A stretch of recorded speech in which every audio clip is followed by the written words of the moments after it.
lives in Denver. Oh, really? Oh, Yes, okay. I know you're from Aurora, right? Yeah, Or yeah, that exactly. area anyway. Exactly, the South Metro area. So. Yeah, she used to live about 3 blocks from your district, and then Okay. she moved to I guess the Inglewood area. Yep. And Mr. she and her husband. Muser. Okay, Muser? that's a good spot. Okay, Muser. Yeah, And you are from where? From they just went Pennsylvania. back Oh, to school. where? about 2 days. Northeastern.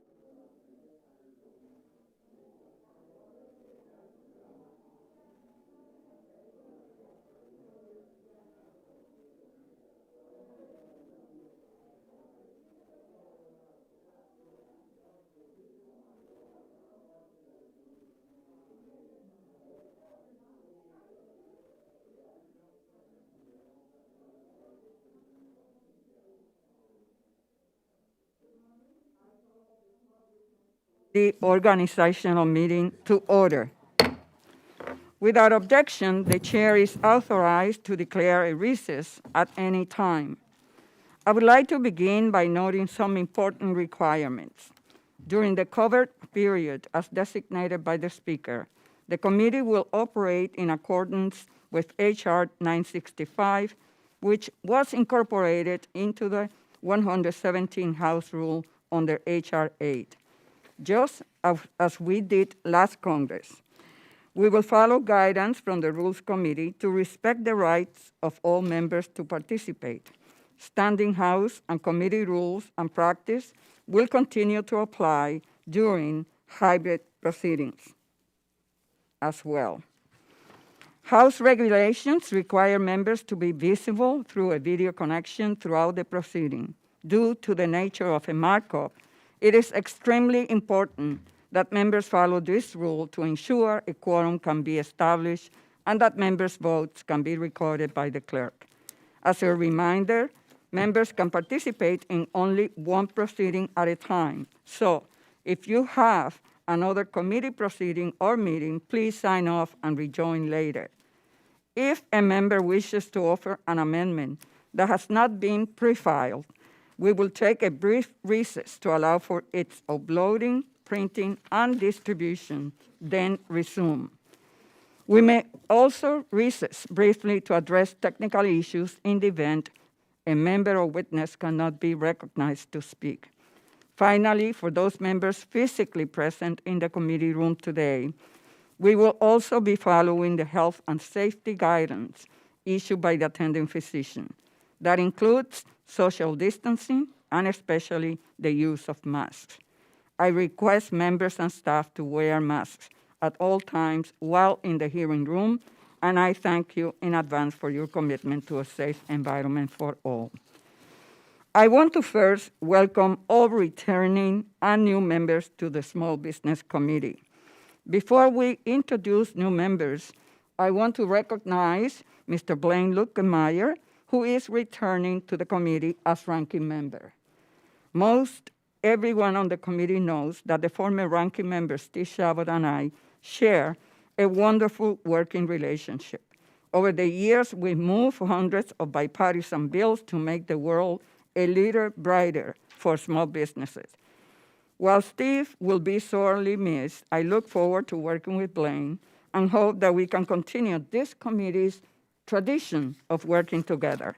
As a former small business owner, ranking member Lukemeyer brings a breadth of firsthand experience to this committee, and he has been a strong voice in Congress for programs that benefit small firms.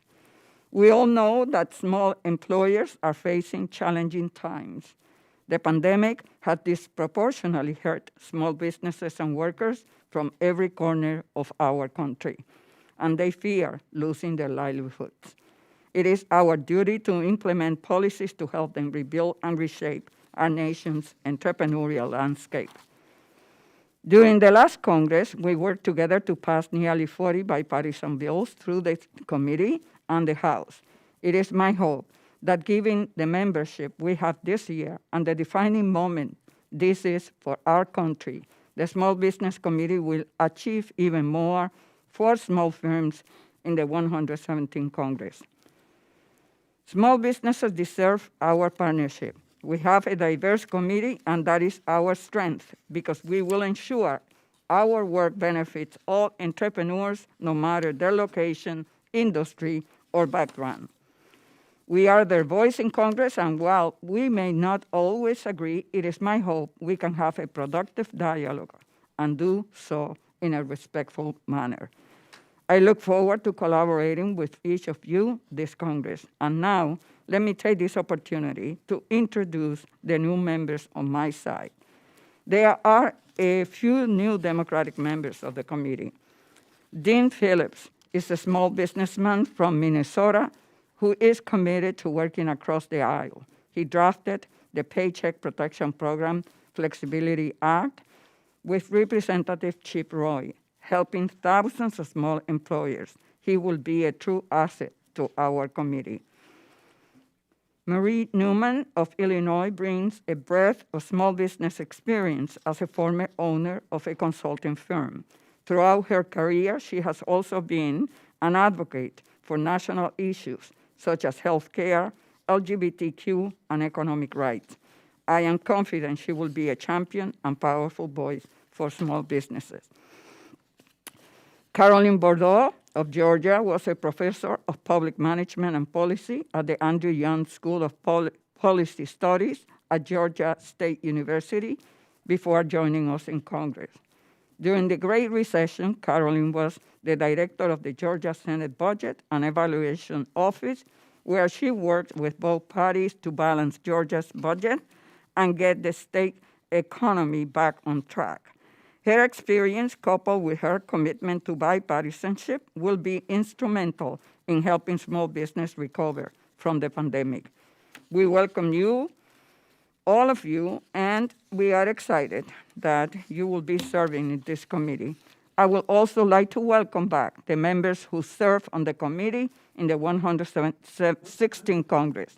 Jer Golding from Maine, Jason Crow from Colorado, Sharice Davis of Kansas, Kwaizi Mfume from Maryland, Jury Chu from California, Dwight Evans of Pennsylvania, Antonio Delgado from New York, Chrissy Houlihan of Pennsylvania, Andy Kim from New Jersey, Angie Craig from Minnesota.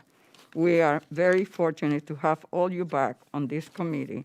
And now I yield to the ranking member, Mr. Lukenmeyer, for his opening statement and to introduce his new members.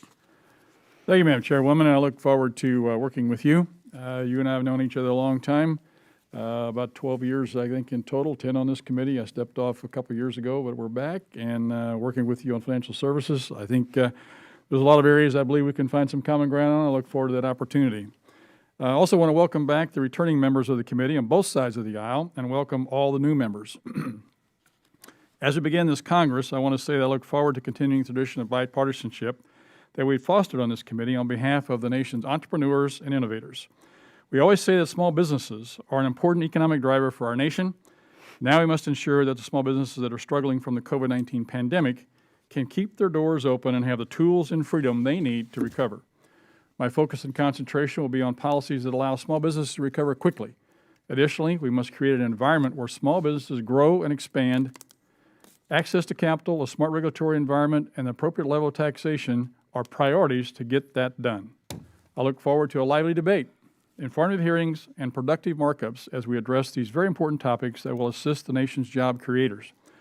First, I want to recognize Republican members who are returning to the committee. Jim Hagedorn and Pete Stauber, both of Minnesota, have made significant contributions to our committee's consideration of legislation and policy, and their experience will be invaluable as we contemplate the very critical issues now facing our nation's small businesses. Next, I'd like to introduce the new members of the committee. Representative Roger Williams of Texas, who is not new to Congress, but new to our committee. He's a small business owner, former Texas Secretary of State, and former Major League Baseball player. Atlanta Braves. I'm sure you're going to hear play ball often this year. Representative Dan Muser of Pennsylvania, who is also not new to Congress, but new to our committee. Before coming to Congress, he worked for a small healthcare products manufacturer where he helped create thousands of jobs and actually market his products around the world. Representative Andrew Garbarino of New York, a third-generation small business owner practicing law with his father. Representative Young Kim of California, one of the first Korean Americans to serve in Congress and a former member of the California State Assembly. Representative Beth Van Dyne of Texas, a former city council member and mayor, who's used to solving problems that we're going to be looking at over the next couple of years. Representative Byron Donalds of Florida, who worked in the banking, finance, and insurance industries and served in the Florida House of Representatives. Representative Maria Salazar of Florida, a 5-time Emmy Award-winning journalist, and Representative Scott Fitzgerald of Wisconsin, a former Army officer, newspaper owner, and Wisconsin state senator. As this committee considers the many issues related to our nation's COVID-19 recovery and economy, I know the knowledge and expertise of all of our new members will be extremely helpful. Madam Chairwoman, I look forward to working with you and my colleagues in a bipartisan manner to address these issues impacting the small businesses. With that, I would like to present you with a letter, what I think are some great topics to begin the year with, things that I think are important to our small businesses and the economy and their role in our economy. It's pretty lengthy. I won't go into discussing it, but I think it gives us a lot of topics to begin the hearing with, to begin to discuss the hearings. I think we're going to need to be able to address a lot of these issues. So with that, I'd like to yield the balance of my time to our Vice Chair, Roger Williams from Texas. Thank you, Mr.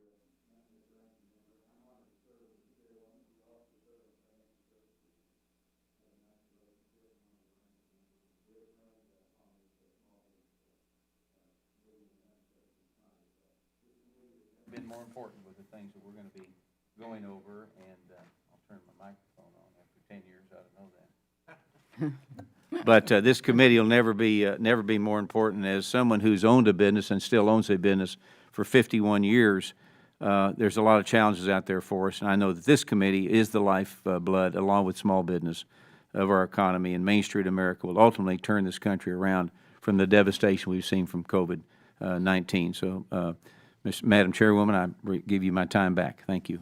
Thank you. The gentleman yields back. Colleagues, I look forward to the robust discussions and debates that I know will transpire over the next 2 years. And now we will move to the rules package.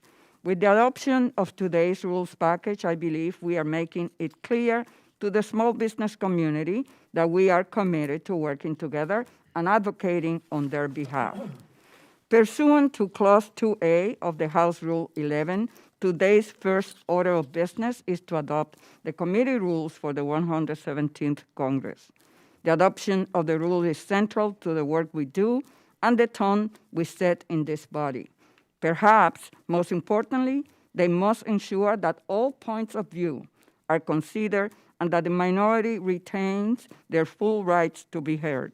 In this context, the rules mirror those of the 116th Congress, with some minor conforming and clarifying changes. Most notable are the renaming of 3 of the 5 subcommittees and clarifying the member question order for subcommittee hearings. 3 subcommittee names were modified to reflect the changing nature of the small business policy priorities. They are Innovation, Entrepreneurship, and Workforce Development, formerly Innovation and Workforce Development. The next subcommittee, Underserved Agricultural and Rural Business Development, formerly Rural Development, Agricultural, Trade, and Entrepreneurship. And Oversight, Investigation, and Regulations, formerly Investigation, Oversight, and Regulations. The second rule change will clarify member question order for subcommittee hearings. During the 116th Congress, many members of the full committee participated in subcommittee hearings when they were not members of that subcommittee. While this is permissible under the rules, a lack of clarity in the rules for this scenario led to confusion with the question order. For the 117th Congress, the rules have been amended to clearly state that subcommittee members will be recognized to ask questions first before turning to non-subcommittee members with their question order based on full committee seniority. This committee needs to run in a cooperative manner. I believe the best way to do that is to make sure both sides have an equal voice and are treated in a way that is fair. Through adoption of these rules, we will continue this practice. I would like to thank the staff on both sides for working closely on the rules package. At this point, I would like to yield to Ranking Member Lukemeyer for any comments he may have on the rules. Thank you, Madam Chair. The committee's rules package before us this morning is a product of both sides working together. The rules provide opportunities for the majority and the minority to participate within all facets of the committee. I thank you for your collaboration, and I look forward to working in a bipartisan manner on many issues to come. I would like to take this time to mention a few of the provisions within the rules. All subcommittees now have a ratio of 6 majority members to 5 minority members, which allows for appropriate representation across the jurisdictional scope of the committee. 3 subcommittees, as you mentioned earlier, have slightly altered names. We appreciate the chairwoman retaining agricultural in the new Underserved Agricultural and Rural Business Development Subcommittee, as many of our members, including the 3rd District of Missouri, have agricultural land and family farms. The Subcommittee on Innovation and Workforce Development is now the Subcommittee on Innovation, Entrepreneurship, and Workforce Development. And the Subcommittee on Investigations, Oversight, and Regulations is now the Subcommittee on Oversight, Investigations, and Regulations. But make no mistake, no matter the name of the subcommittees, our members, Republican and Democrat, are equally committed to continuing the rigorous oversight for which the committee is known. Additionally, the new rules now provide that subcommittee hearings, members of the full committee who are not subcommittee members will have the opportunity to question witnesses after the ranking woman and ranking member of both the subcommittee and the full committee, if they're in attendance and all subcommittee members have inquired. This is the way questioning is handled in other House committees, so it makes sense that we follow that protocol as well. Finally, because of social distancing during the 116th Congress, this committee sometimes met in rooms other than 2360 Rayburn, our customary hearing room. Our rules now state that for hearings held by the committee or a subcommittee in the committee's hearing room or another assigned hearing room in Washington, D.C., a quorum will be deemed present if 1 member from the majority and 1 member from the minority are present. However, the rules continue to state that the chair will exercise reasonable comity by waiting for the ranking member, even if a quorum is present before striking the gavel. Again, I thank the chairwoman for working with me on this rules package. They provide for a smooth operation of the committee, and I urge my colleagues to support it. I yield back the balance of my time. The gentleman yields back. Are there any members that wish to be recognized on the rules? The committee now moves to consideration of the rules package. The clerk will read the title of the document. Rules and procedures adopted by the Committee on Small Business. I ask unanimous consent that the rules package be considered as read and open for amendment in its entirety. Does any member seek recognition for the purposes of offering an amendment? Seeing no amendments, the question is on adopting the rules. All those in favor say aye. Aye. All those opposed say no. Aye. In the opinion of the chair, the ayes have it, and the proposed rules are adopted, and staff is authorized to make technical and grammatical changes. Pursuant to House rules, the rules adopted by the Committee on Small Business for the 117th Congress will be published in the Congressional Record and made available to members and the public on the committee's website. Now we will approve our subcommittee chairs and ranking members. The full committee vice chair will be Mr. Kwesi Onfume from Maryland. Mr. Jerry Golden will be the chair of the Subcommittee on Underserved Agricultural and Rural Business Development. Mr. Jason Crow will be the chair on the Subcommittee on Innovation, Entrepreneurship, and Workforce Development. Ms. Cherie Davis will be the chair of the Subcommittee on Economic Growth, Tax, and Capital Access. Mr. Kwesi Mfume will be the chair of the Subcommittee on Contracting and Infrastructure. Mr. Dean Phillips will be the chair of the Subcommittee on Oversight, Investigation, and Regulations.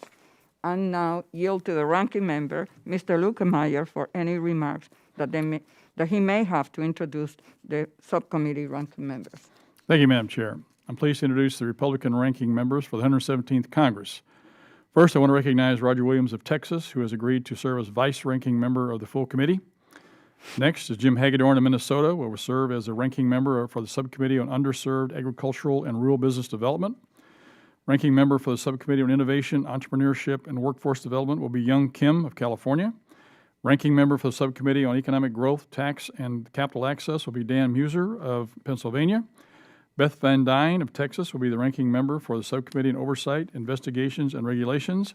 And Maria Salazar of Florida will serve as ranking member for the Subcommittee on Contracting and Infrastructure. I believe the experience of all these talented members will be invaluable as we consider the important issues facing our nation's small businesses. And Madam Chair, with that, I yield back. Gentleman yields back. I move that the list of subcommittee chairs and ranking members and vice chair as set forth in the roster be approved. All those in favor say aye. Aye. Those opposed say no. In the opinion of the chair, the ayes have it, and the chairs and ranking members are appointed. This concludes the order of business for today's meeting. Does any member seek recognition for debate before we conclude? If not, without objection, this meeting of the Committee on Small Business stands adjourned, and the committee will stand in recess for a few moments to prepare for a committee hearing. Thank you, sir. Do you have to go to a hearing? Or? Do I? Oh, you're going to go to financial?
Okay. Good morning. I call this hearing to order. I want to thank everyone for joining us today for our first hearing of the 117th Congress.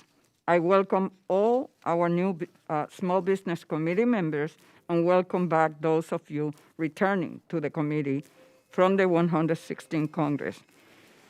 I want to make sure to note some important requirements. Let me begin by saying that standing House and committee rules and practice will continue to apply during hybrid proceedings.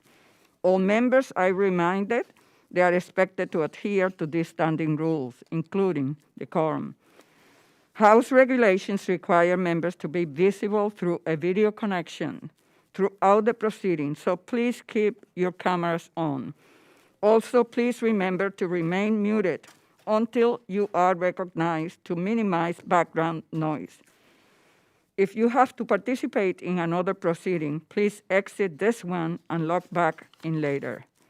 In the event a member encounters technical issues that prevent them from being recognized for their questioning, I will move to the next available member of the same party, and I will recognize that member at the next appropriate time slot, provided they have returned to the proceeding. For those members physically present in the committee room today, we will also be following the health and safety guidelines issued by the attending physician. This past year, COVID-19 sparks a once-in-a-lifetime crisis for American small businesses. As we meet today, entrepreneurs nationwide are holding on to their businesses for dear life. According to the research published by the Federal Reserve Bank of New York, the numbers of active business owners fell by 22% from February to April 2020, the largest drop on record.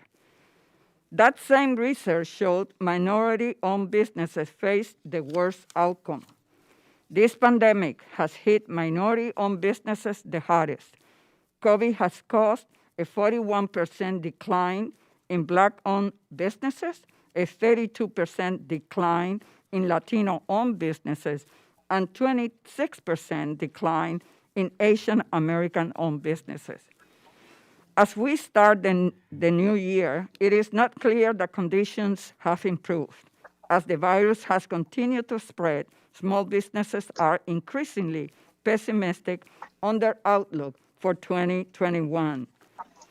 The NFIB Small Business Optimism Index declined 5.5 points in December to 95.9% point, a level not seen since 1973.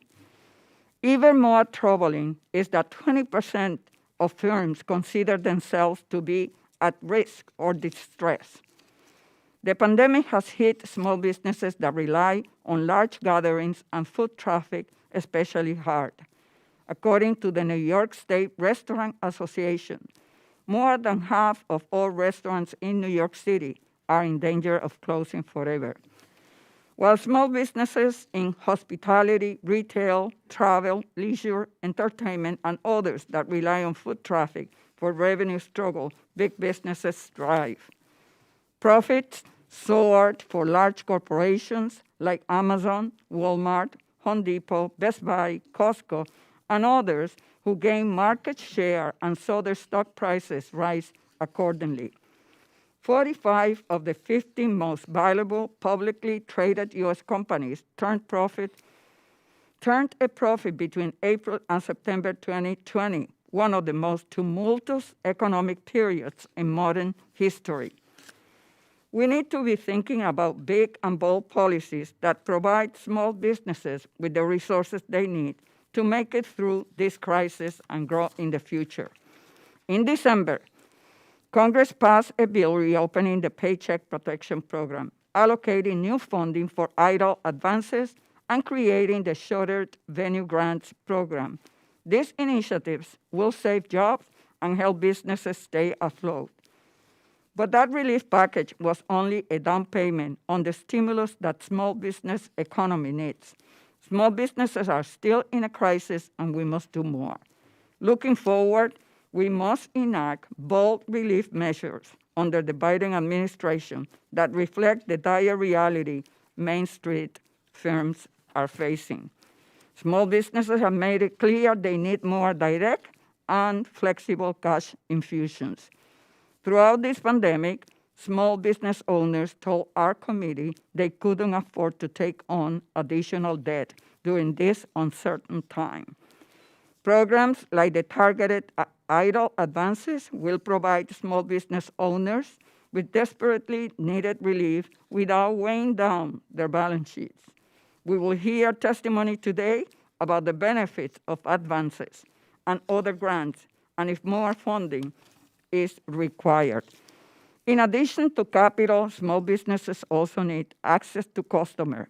The U.S. federal government is the largest consumer globally, purchasing over $500 billion in goods and services each year. The federal government can play a unique role in supporting small businesses by using the Defense Production Act and Buy American policies to increase the customer base of the small businesses economy. Our nation's recovery depends on the well-being of small businesses and their employees.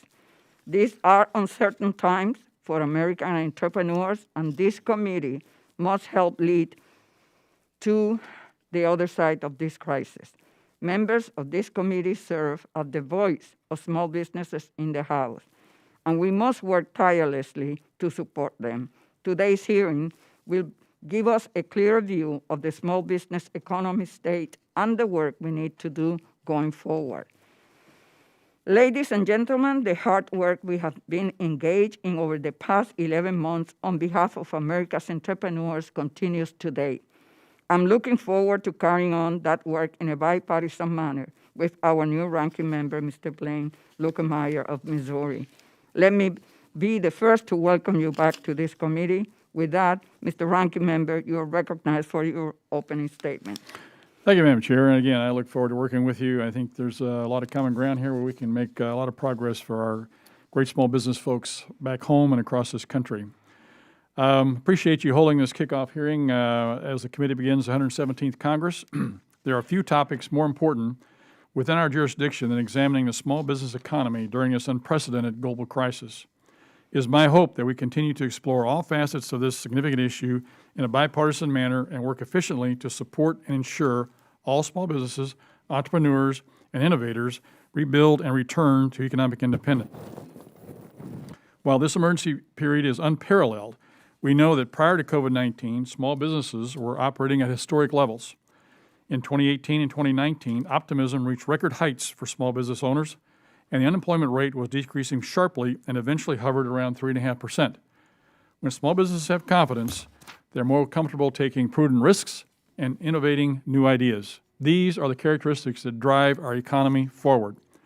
Our pre-COVID-19 small business environment was constructed through pro-growth policies that focused on tax reform and a vigorous deregulatory environment that allowed small businesses to reinvest their hard-earned dollars into their businesses and employees. Instead of concentrating on mountains of paperwork, small businesses were free to focus on their own goods, services, customers, and employees. Unfortunately, COVID-19 and the accompanying protective measures struck at the core of a small business community. A once busy Main Street became dormant due to the crisis at hand and the burdensome shutdown measures instituted by state and local governments.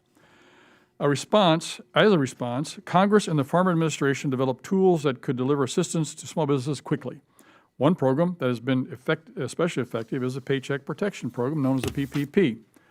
According to the Small Business Administration, by the time PPP expired on August 8, 2020, it had assisted over 5 million small businesses. In total, these loans provided over $525 billion to small businesses from coast to coast and assisted in saving over 50 million jobs. As the emergency period wore on, Congress worked to install the PPP with more flexibility and further enhancements. In the latest COVID-19 relief bill signed into law in December 2020, the PPP was reauthorized with $284 billion. This second round of funding was tailored and targeted to ensure small businesses and other eligible entities that were truly impacted by COVID-19 received the relief they needed. Just last month, the PPP program was officially relaunched, and I look forward to working in a bipartisan manner to ensure that the program continues to reach small businesses across the country that were hardest hit by the pandemic. Beyond PPP, the December COVID relief bill extended the Economic Injury Disaster Loan Program and reformed the EIDL Advance Program.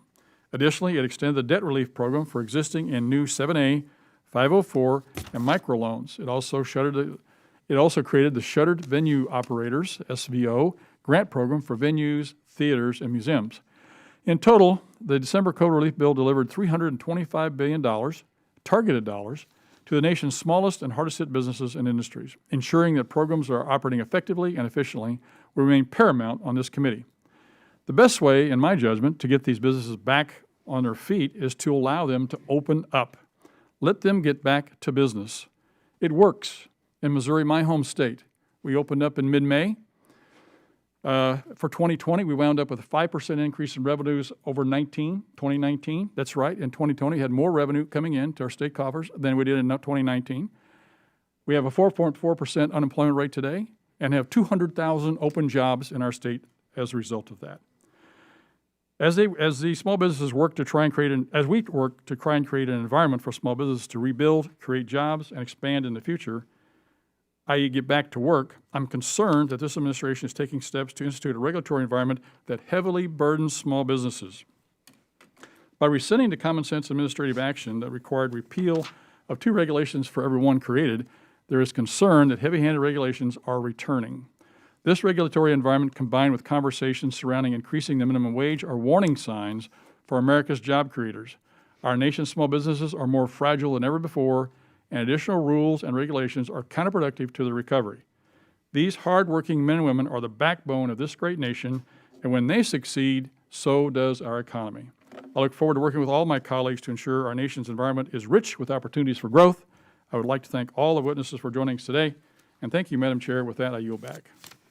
Gentleman Yusra, I would like to take a moment to explain how this hearing will proceed. Each witness will have 5 minutes to provide a statement, and each committee member will have 5 minutes for questions. Please ensure that your mic is on when you begin speaking and that you return to mute when finished. With that, I would like to introduce our witnesses. Our first witness today is Professor Robert Furling, Professor of Economics at the University of California, Santa Cruz. Professor Furling has testified before Congress numerous times on policy issues related to small businesses, and we are thrilled to have him before us today. Most recently, Professor Furling was instrumental in research regarding the impact of COVID-19 on business owners of color, which has helped guide and will continue to guide congressional policymaking. We look forward to hearing more about this important research and the implications it has on federal relief efforts. Our second witness is Ms. Sharon Pinder. Ms. Pinder is the President and CEO of the Capital Region Minority Supplier Diversity Council, a nonprofit corporation whose mission is to link corporations and government agencies with competitively viable minority business enterprises. Prior to joining the council, Ms. Pinder served for 3 years as the director of the Mayor's Office of Minority and Women-Owned Business Developments for the city of Baltimore, where she was responsible for the city's minority and women business programs. In 2014, the University of Maryland Eastern Shore recognized Ms. Pinder's dedication to small businesses by naming a scholarship, the Sharon Pinder Award for Entrepreneurship, in her honor. Welcome, Ms. Pinder. Our third witness is Mr. Stephen Schultz. Mr. Schultz is the owner of Strother Cinema, a neighborhood theater with 2 screens in Seminole, Oklahoma. As with virtually all other theaters, music venues, and museums, Strother Cinema was forced to close during the pandemic. As a Shuttered Venue owner, he's also looking forward to seeing the newly enacted Shuttered Venue Grant Program be implemented by SBA. We look forward to hearing about his experiences with these programs, especially the role that the EIDL Advance played in helping keep his business afloat. Welcome, Mr. Schultz. I would now like to yield to the ranking member, Mr. Lukemeyer, to introduce our final witness. Thank you, Madam Chair. Our next witness is Karen Kerrigan. Ms. Kerrigan is the President and Chief Executive Officer of the Small Business and Entrepreneurship Council, also known as SBE Council. Founded in 1994, the SBE Council advocates for small businesses, entrepreneurs, and startups. In addition to advocacy, SBE Council produces educational resources and significant research for our nation's job creators. For more than 2 decades, Ms. Kerrigan has been a prominent voice in supporting small businesses, whether providing information on access to capital, discussing funding avenues, or leading on regulation and tax reform. Ms. Kerrigan has proven herself to be a distinguished advocate for small businesses everywhere. She's a frequent television commentator on small business growth and has participated in and led small business events at the White House and numerous federal agencies. She's also no stranger to Capitol Hill, where she has testified before various committees before, including this one. Ms. Kerrigan is a graduate of the State University of New York in Cortland and a member of several federal advisory boards. Ms. Kerrigan, we thank you for your smart approach and understanding of the entire small business ecosystem, especially during this time of COVID-19. Welcome back to the committee. We look forward to your testimony. And now we'll recognize Professor Furling for 5 minutes. Thank you, Chair Velazquez, Ranking Member Lukemeyer, and members of the committee. It is an honor to testify before you on the state of small business economy. I'm a professor of economics at the University of California, Santa Cruz, and have studied entrepreneurship, racial inequality, and small business policy for over 25 years. I've been asked to discuss the findings from my research on the impacts of the pandemic on small business owners. As you know, obtaining up-to-date and accurate information on the effects of the pandemic has been extremely difficult. I've spent the past 8 months compiling and analyzing data to investigate what happened to small business owners, especially minority business owners. From the middle of March to early April, most states imposed shelter-in-place restrictions that closed non-essential businesses. In my research, I found that the number of active business owners in the U.S. plummeted by 3.3 million, or 22%, between February and April 2020. No other 2 or even 12-month window of time has ever shown such a large change in business activity. For comparison, from the start to the end of the Great Recession, the number of active business owners dropped by only 5%. African American businesses were hit the hardest, experiencing a 41% drop in business activity. Latinx business owner activity fell by 32%, and Asian business owner activity dropped by 26%. Unfavorable industry concentrations and the smaller scale of minority-owned businesses were partly responsible. Job losses were also much higher for minority workers. Black unemployment hit a peak of 17%, and Latinx unemployment hit a peak of 18%. Although many of the closures turned out to be temporary, any month of closure reflects lost income to the owner of the business, but the owner still has to pay rent and other bills. It has been especially difficult to figure out how much small businesses lost in sales and revenues in the pandemic. Using taxable sales data from the California Department of Tax and Fee Administration, we found average losses of 17% in the second quarter of 2020. Normal year-over-year growth is in the range of 3 to 4%. Sales losses were the largest in businesses affected by mandatory lockdowns. For example, we found that hotels lost 91%, restaurants lost 61%, and clothing stores lost 56%. At the same time, online sales grew by 180% in the second quarter of 2020. Without a strong online presence, many small businesses will not have the resources to weather a prolonged recovery. Recent Census Bureau surveys indicate that only 15 to 20% of small businesses have enough cash on hand to cover 3 months of operations. One of the stated goals in the CARES Act was to prioritize serving underserved markets and businesses owned by socially and economically disadvantaged individuals. Did the PPP and EIDL programs, which were the key components of the CARES Act, get distributed to minority communities? Using data on 15 million individual loans, we found that funding from these relief programs both flowed to minority communities and away from minority communities. If anything, we found a slight positive relationship between PPP loan receipt per business and the minority share of the population. There is some evidence, however, that the first round of funds flowed disproportionately to non-minority communities. When focusing on PPP loan amounts per employee, we also found a disproportionate flow to non-minority communities. In contrast, EIDL loans and advances in both number and amounts were provided to minority communities. In my continual work tracking how small businesses are doing in the recovery, I recently found some alarming trends. From April to October, there was constant month-to-month improvements in business activity. But in November and December, that pattern reversed. Over those 2 months, small business activity dropped by 6%. The losses that I've described here are especially alarming for two vulnerable groups, African Americans and Latinx. Prior to the pandemic, business ownership and revenues were already low for both groups. But perhaps more importantly, there's a huge wealth gap. Half of Black families in the US have less than $10,000 in total wealth, and half of Latinx families have less than $25,000 in total wealth. White levels of wealth are 7 to 18 times higher. Many minority business owners will simply not have the financial resources to weather prolonged closures. I would like to turn to discussing what could help move us forward. First, consumers need to feel safe again. The number one priority for helping small businesses is to get the vaccine out faster, enabling customers to go back to small businesses. Second, more financial assistance is needed for small business owners, especially during the next few months. In particular, rent relief and protection could be crucial for survival. Third, we need to slow down the extensive shift to online shopping that occurred in the pandemic and is likely to continue. Small businesses need to have more of an online presence. Aid in the form of web page assistance could be useful. Search engines could prioritize local businesses instead of online retailers and big box stores. Fourth, the federal government needs to collect more data on race in their relief efforts.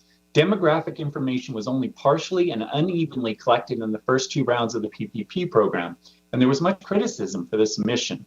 Additionally, collection of information. Furley, your time has expired, and maybe during the question and answer period, you will be able to expand on any point that you were not able to do it now. Thank you. Yeah, I'm finished. Thank you for the opportunity to present. And now we recognize Ms. Pinder for 5 minutes. Good morning, Madam Chairwoman Velasquez and Ranking Member Congressman Lukemeyer, and the distinguished members of the Committee of Small Business. And I certainly have to recognize my favorite Congressman Kwesi Mfume. Thank you for your service to our country, and thank you for this opportunity to speak with you today. I am Sharon Pinder, President and CEO of the Capital Region Minority Supply Development Council, an operator of 2 centers funded by the U.S. Department of Commerce Minority Business Development Agency. We operate the MBDA Business Center, Washington, D.C., and the Federal Procurement Center, the only one of its kind in this country. There's an old economic adage that says, when America catches a cold, minority businesses catch pneumonia. Well, now it's worse. America has COVID-19, and both minorities and their businesses are dying at dramatic rates. Just like many minority individuals have pre-existing health conditions, well, most minority businesses face pre-existing discriminatory conditions that show up in ways like access to capital, lack of access to opportunities, mentorship, etc. Pre-COVID, there were 1.1 million minority-owned businesses employing 6.3 million people, generating more than 1.8 trillion in revenue annually. Then in 2020, the world came to a halt. And the data that I think we're all talking from the National Bureau of Economic Research, looking at between February and April, African Americans experienced the largest loss. Madam Chairwoman talked about the 41% with African American owned businesses, Latinx businesses, 32% Asian business, et cetera. But my organization, our sister organizations across this country live this every day. And what we know to be true is that our businesses need a lifeline. And as we examine and reflect upon the state of minority businesses due to COVID-19, we have to layer in the social injustice piece. Black-owned businesses were especially impacted by this. Ladies and gentlemen, the failure of our minority and small businesses places our country at risk. Why? Because minority businesses are poised to become the majority population. We need to plug up the cracks in our economic foundation and preserve our place in the future global marketplace. I can spend hours talking about issues with PPP and all those things, but I'd like to spend my remaining time talking about some solutions. We ask that Congress look at some existing assets through a different lens. The Defense Production Act statute is one of the country's most powerful laws for federal intervention in national commercial activity. Title III of the Act establishes the President's authority to invest in specific industries. The idea of investment in business development would be crucial, for example, in jumpstarting minority businesses in manufacturing. There could be a no-interest loan like those provided to businesses to ramp up for defense work. A quick example. In the state of Maryland, through the CARES Act, we recently implemented funds for COVID-19 Small Business Relief Grant and Loan Program. Governor Hogan allocated $5 million that was allocated or dispensed by Meridian Management Group, but the loans were from $25,000 to $250,000, 0% interest the first year, and 2% of the remaining 5 years. The remaining fund I told you is $5 million. There was $20 million in request. There is a need. There's an identifiable need. Title IV of the Defense Production Act includes a section that establishes preference for small business contractors, showing a preference for minority businesses as a subset of small business by expanding the use of sole source programming. Provisions of the 80 program will put more money into those minority businesses that can compete in both the federal and private sector. Let's look a bit further in existing assets. How about Buy American? We're excited by President Biden's Buy American executive order. The concept of Buy American has been around since 1933, but the executive order includes all federal procurement now. That's huge. We hope that it will be implemented in a manner that's advantageous to minority businesses. With the Buy American executive order, we propose a strategy that involves OEM teaming up with foreign manufacturing companies to produce and manufacture goods and services in partnership with U.S.-based minority businesses. Such a joint venture could introduce a pathway for foreign businesses who want to move their organizations to the U.S., an avenue to do so, and at the same time provide resources and increase support in the development of minority businesses. Madam Chairwoman, minority and small businesses are in need of an economic vaccine. The Capital Region Minority Supply Development Council and the National Minority Supply Development Council network stand ready to support your House Small Business Committee in its work to help build small and minority businesses. My written testimony goes into or provides more detail. Again, I appreciate the opportunity to have this discussion. Thank you, Ms. Pinder. And now we recognize Mr. Schultz for 5 minutes. Thank you, Chairwoman Velasquez, Ranking Member Luke Meyer, and distinguished members of the committee. My name is Steve Schultz. My wife and I own Strother Cinema, a small two-screen movie theater in Seminole, Oklahoma. Seminole is a small town in rural Oklahoma that has been hard hit by COVID-19 like many other small towns across America. We are an integral part of our community, and it has amazed me that with everything going on in our town and across our country, people call me or talk to me everywhere I go asking if we are okay and when are we going to open the theater again. I guess I didn't understand how many people cared about us and the service we were providing our community. Now I do. We are hurting like most other theaters across America, from small town single-screen theaters to megaplexes in the big cities. Pandemic has basically wiped out our business. According to estimates from the National Association of Theater Owners, 75% of movie theater companies will be insolvent before this spring unless they receive financial aid. 95% have experienced revenue losses greater than 70%. Nationwide, 63% of jobs in theaters have been lost to furlough or permanent layoff. And in Oklahoma, we've lost 45% of the jobs in movie theaters. Started out that people were just scared to go to the movies.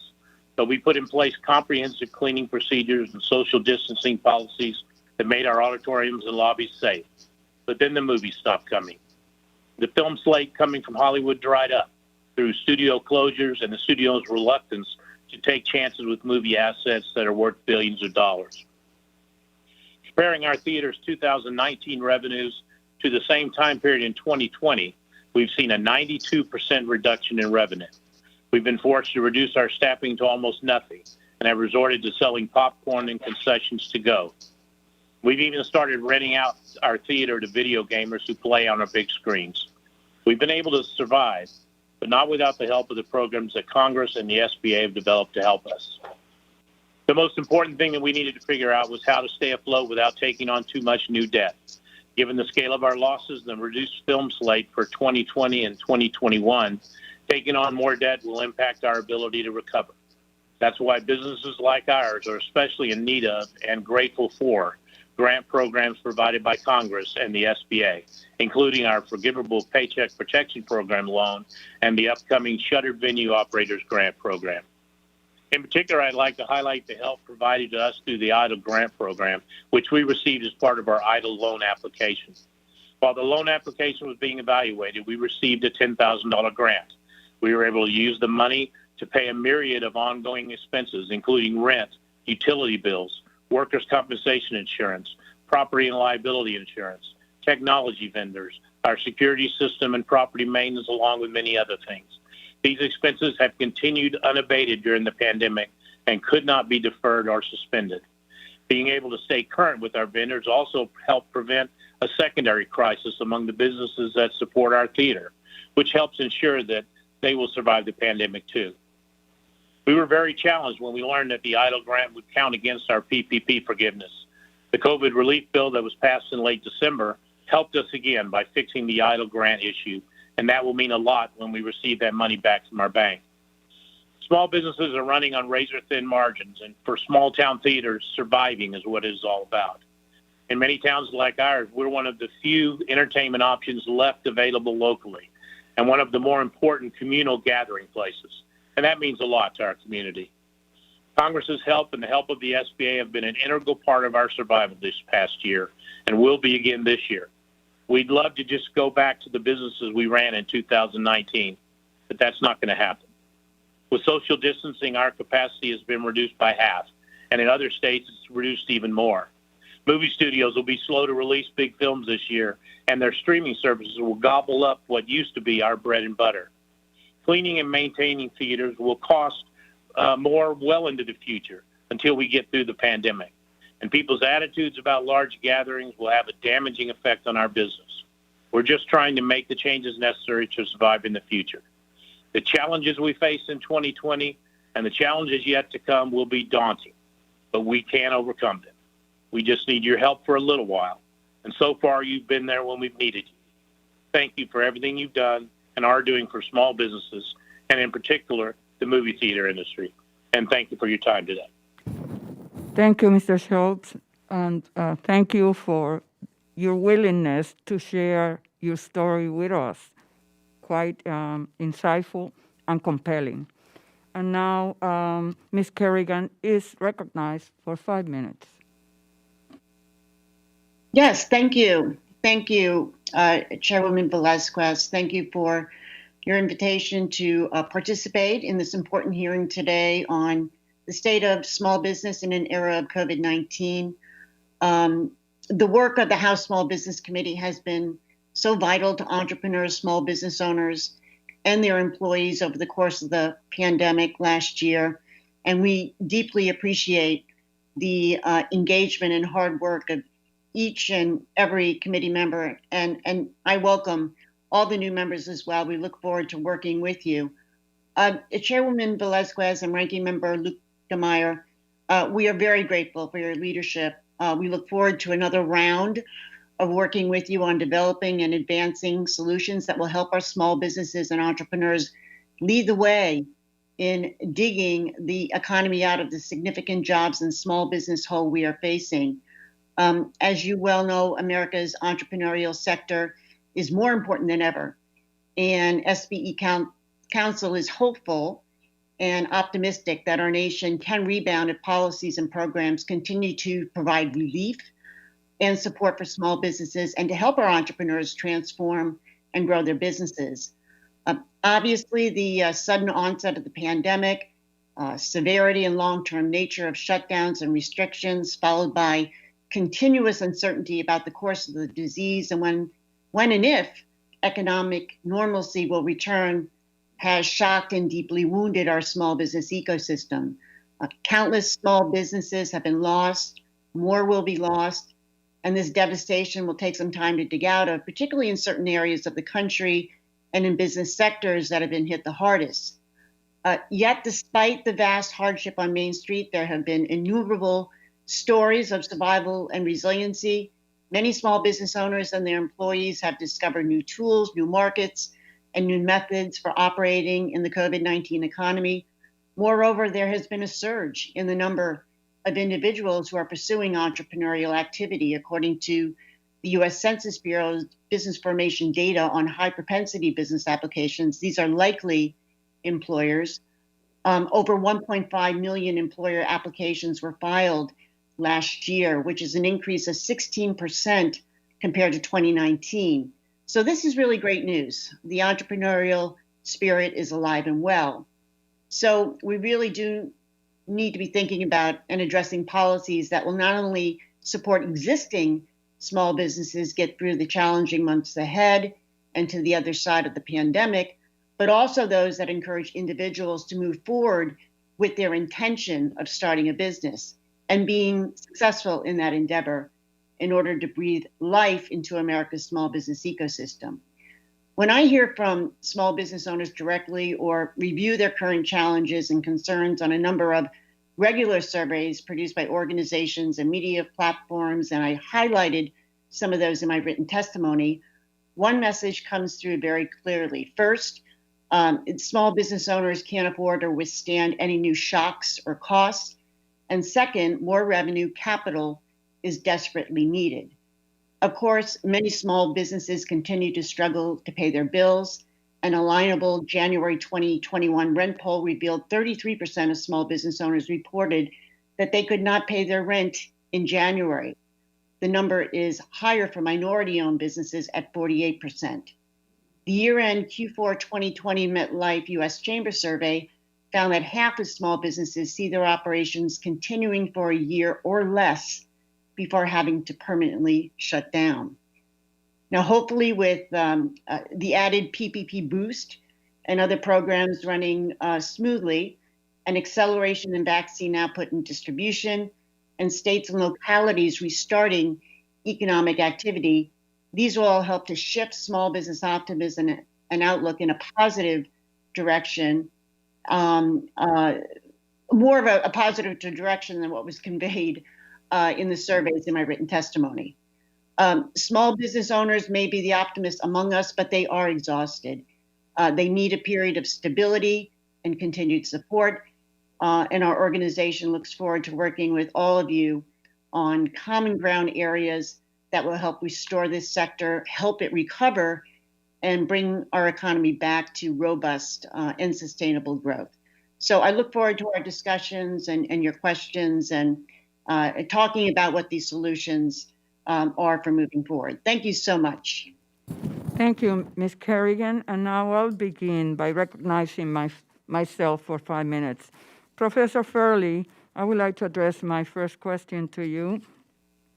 Thank you so much for the type of research that you have done, demonstrating the negative impact of COVID-19 on underserved businesses, particularly Black, Latino, and Asian Americans. And it was that data and that type of research that validated the anecdotal stories that we were hearing from businesses that were not able to get any access to the PPP program or EIDL program, given the fact that they didn't have pre-existing relationships with financial institutions. And that gave the argument to us to insist. And by the way, former Secretary Mnuchin and the administrator both recognized that, yes, there was a disparity when it came to underserved communities. And that gave the basis for us to insist in the December relief package to set aside not only PPP for underserved community and minority businesses, but also for mission-based lenders. Have your research given you any opportunity to look at the impact that these programs and targeted relief programs have had on the businesses that we intended to help. Yeah, so that's one of the things that I definitely want to start looking into. I looked the other day when I was preparing for this testimony, and the data have not been released yet, so we have no information on that. Okay. Mr. Schultz, I understand that but Mr. Furling, is it your estimated guess that more businesses that were left behind during the first tranche of money will have a better opportunity now to access the PPP program and the IDLE program? Yes, I do think so. One of the things that I found in my research is that the IDLE program did reach minority communities, and that was promising.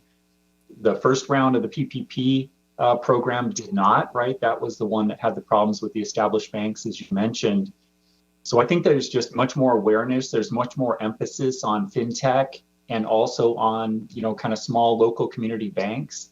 And I think that it will make a difference. It will help. Yeah, and the latest data that was provided to us by the Small Business Administration demonstrated the large number of smaller loans that were made after the December relief package. Mr. Schultz, I understand you received a few SBA relief products, including PPP, IDLE loan, and IDLE advance. Can you elaborate on the value to you and your business of receiving the IDLE advance? The IDLE advance was integral in us surviving. It came at a time that the PPP money was running out. It came at a time when we were waiting to hear about our EIDL loan, and the IDLE grant program was tremendous for us. Now, we were thrown for a loop when we found out that it was going to go against our PPP forgiveness. However, that's since been corrected, and in the December COVID relief bill. But no, it has been integral. It helped us pay our rent, our all the expenses that we had kind of piling up at a time when there was no revenue coming in whatsoever. And how was your experience with SBA when seeking the IDLE loans and advance? Our experience with the SBA was phenomenal, to be real honest. When I filed for my PPP loan, my banker said, hey, you need to maybe consider this EIDL program. Go and fill out an application and see if you qualify. And even if you don't qualify, there's a possibility you can get this grant they have. And so I went online, filled out an application, and it was, I didn't think much about it. I didn't think I had much hope of getting it. And just one day I happened to be looking at my bank account, and there was $10,000 in there from the EIDL grant program. And we used that immediately to pay bills that were there. I thought it was a simple operation. We went online, filled out the application, and it was just an easy situation. The SBA has been nothing but great on that program. Thank you, Mr. Schultz. And my time has expired, and I recognize the ranking member, Mr. Lukemeyer, for 5 minutes. Thank you, Madam Chair. I'd like to begin with Ms. Kerrigan.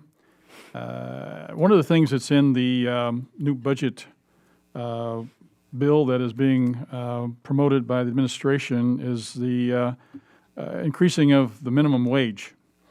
This morning, I would like to enter to the record, Madam Chair, the NFIB Research Center study, Economic Effects of Enacting the Raise the Wage Act on Small Businesses and U.S. Economy.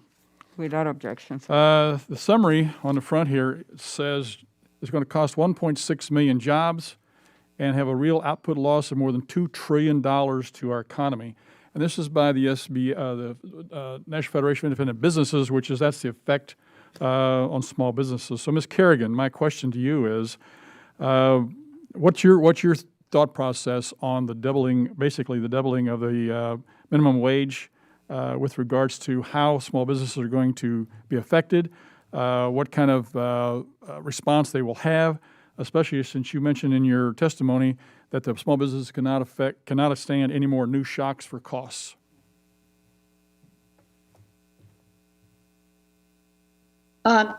Thank you, Congressman. Gosh, this is going to be very, very harmful for many small businesses, particularly those who've been hardest hit by the pandemic. And in those certain sectors, the restaurant industry, et cetera.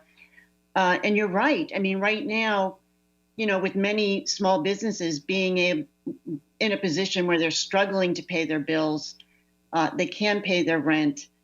I also noted in my written testimony that revenues starting in 2021 are down, over 40%. 40% of small business owners report their revenue, is down this year, even compared to last year. Okay, I'd like to interrupt just a second here, if I could. Sure. What would be the response for the small business folks in order to survive? Are they going to lay off people, go to automation, just close up altogether? What, in your judgment, would you see happening along that line? All of the above. I mean, I do think there are going to be small business owners who've grinded it out up until this point, who are exhausted, who really can't take the cost, and they'll throw in the towel for sure. I mean, we're seeing that already given a lot of the uncertainty. So, I mean, definitely, the workers' hours will be lost, jobs will be lost. I don't know how much they could pass on, to consumers and stay competitive, particularly when they are competing with bigger enterprises. Okay, I apologize. I've got some more questions, and I've got to move on here very quickly. My time is limited. Dr. Furling, you talk about in your testimony sales losses are largest in businesses affected by mandatory lockdowns. Just to give you some statistics very quickly here, due to COVID lockdowns, Florida and New York, roughly the same population, 19, 21 million each. Florida has roughly 20,000 people that died due to COVID. New York, 39,000 people, and yet Florida's open and New York's not. I indicated in my opening testimony how Missouri, my own home state, opened up mid-May and wound up with a positive revenue growth for the year, and we now have 4.4% unemployment. New York's own survey during the September-November period showed that less than 1.4% of COVID deaths came from restaurants and bars, and hair and personal care was 0.1%. Lockdowns are killing us, and I think your testimony here indicates that. I'd like for you to elaborate on that just a little bit more, if you would, please. Well, it's one of the arguments that I've made is that if we can get the vaccine out faster, distribute it more, evenly across the population and get customers that feel comfortable to go back, then we can open up businesses and get going again. I mean, if you're comparing New York to Florida, it's very difficult to compare the two, right? New York has very densely populated areas. It's a very expensive place to live. You've got multi-families living in the same households. So it's just much more of a vector for spreading the disease than in Florida, which is much more spread out. Well, we can talk about that later. But Mr. Schultz, very quickly with you, good to hear that the program's worked for you. One of the things that I'm concerned about is the regulators coming in and pressuring the creditors, your creditor, to foreclose on people who are falling behind on their loans, on their debts, and then by doing that, just decimating entire industries within the communities, costing jobs. What kind of relationship do you have with your banker and creditor? Is this something that'll be concerning to you if the regulators came in and forced them to do something different? I don't really think it would. I've spent many years, even before owning a small business, developing my relationship with my banker. And if there was one thing I heard you talking about minorities and their relationship with banks, I really think somebody needs to help mentor small business owners in developing that relationship with their bank. I have literally had my banker call me and say, look, if you have any problems or issues, you need to let us know so we can help you out. We have some other things we can do. And so I think that relationship with your bank is one of the key things. And I would really like to see more businesses build those relationships with their bankers. Of course, I'm lucky. I live in a small town. A small town banker might be my neighbor. Mr. And, Schultz? Yes. Thank you so much. Time has expired, and now we recognize the chairman on the Subcommittee on Underserved Agriculture and Rural Business Development, Mr. Golden from Maine. Thank you, Madam Chair. I wanted to direct my first question to Ms. Pinder, and then if I have some time left over, we'll take it from there. Ms. Pinder, I am from Maine. I live in a community, Lewiston, Maine, which is about 36,000 people, and immediately across a river dividing two communities is Auburn of about 18,000 people. So we're talking about a population of roughly 55 to 60,000 people. Perhaps not as large as many in urban area out there, but in the state of Maine, this is about as urban as it gets. We're one of the more rural states that you could look at. In Lewiston, we actually have a large amount per capita of recent immigrants from Western Africa, as well as over the past decade from Somali Americans, many of whom have turned to entrepreneurship and starting their own businesses, and many of their children now graduating from our schools and coming of an age where they might look to start their own businesses or take on these existing businesses. I wanted to ask, in an area like this, I know it's not as urban as Washington, D.C.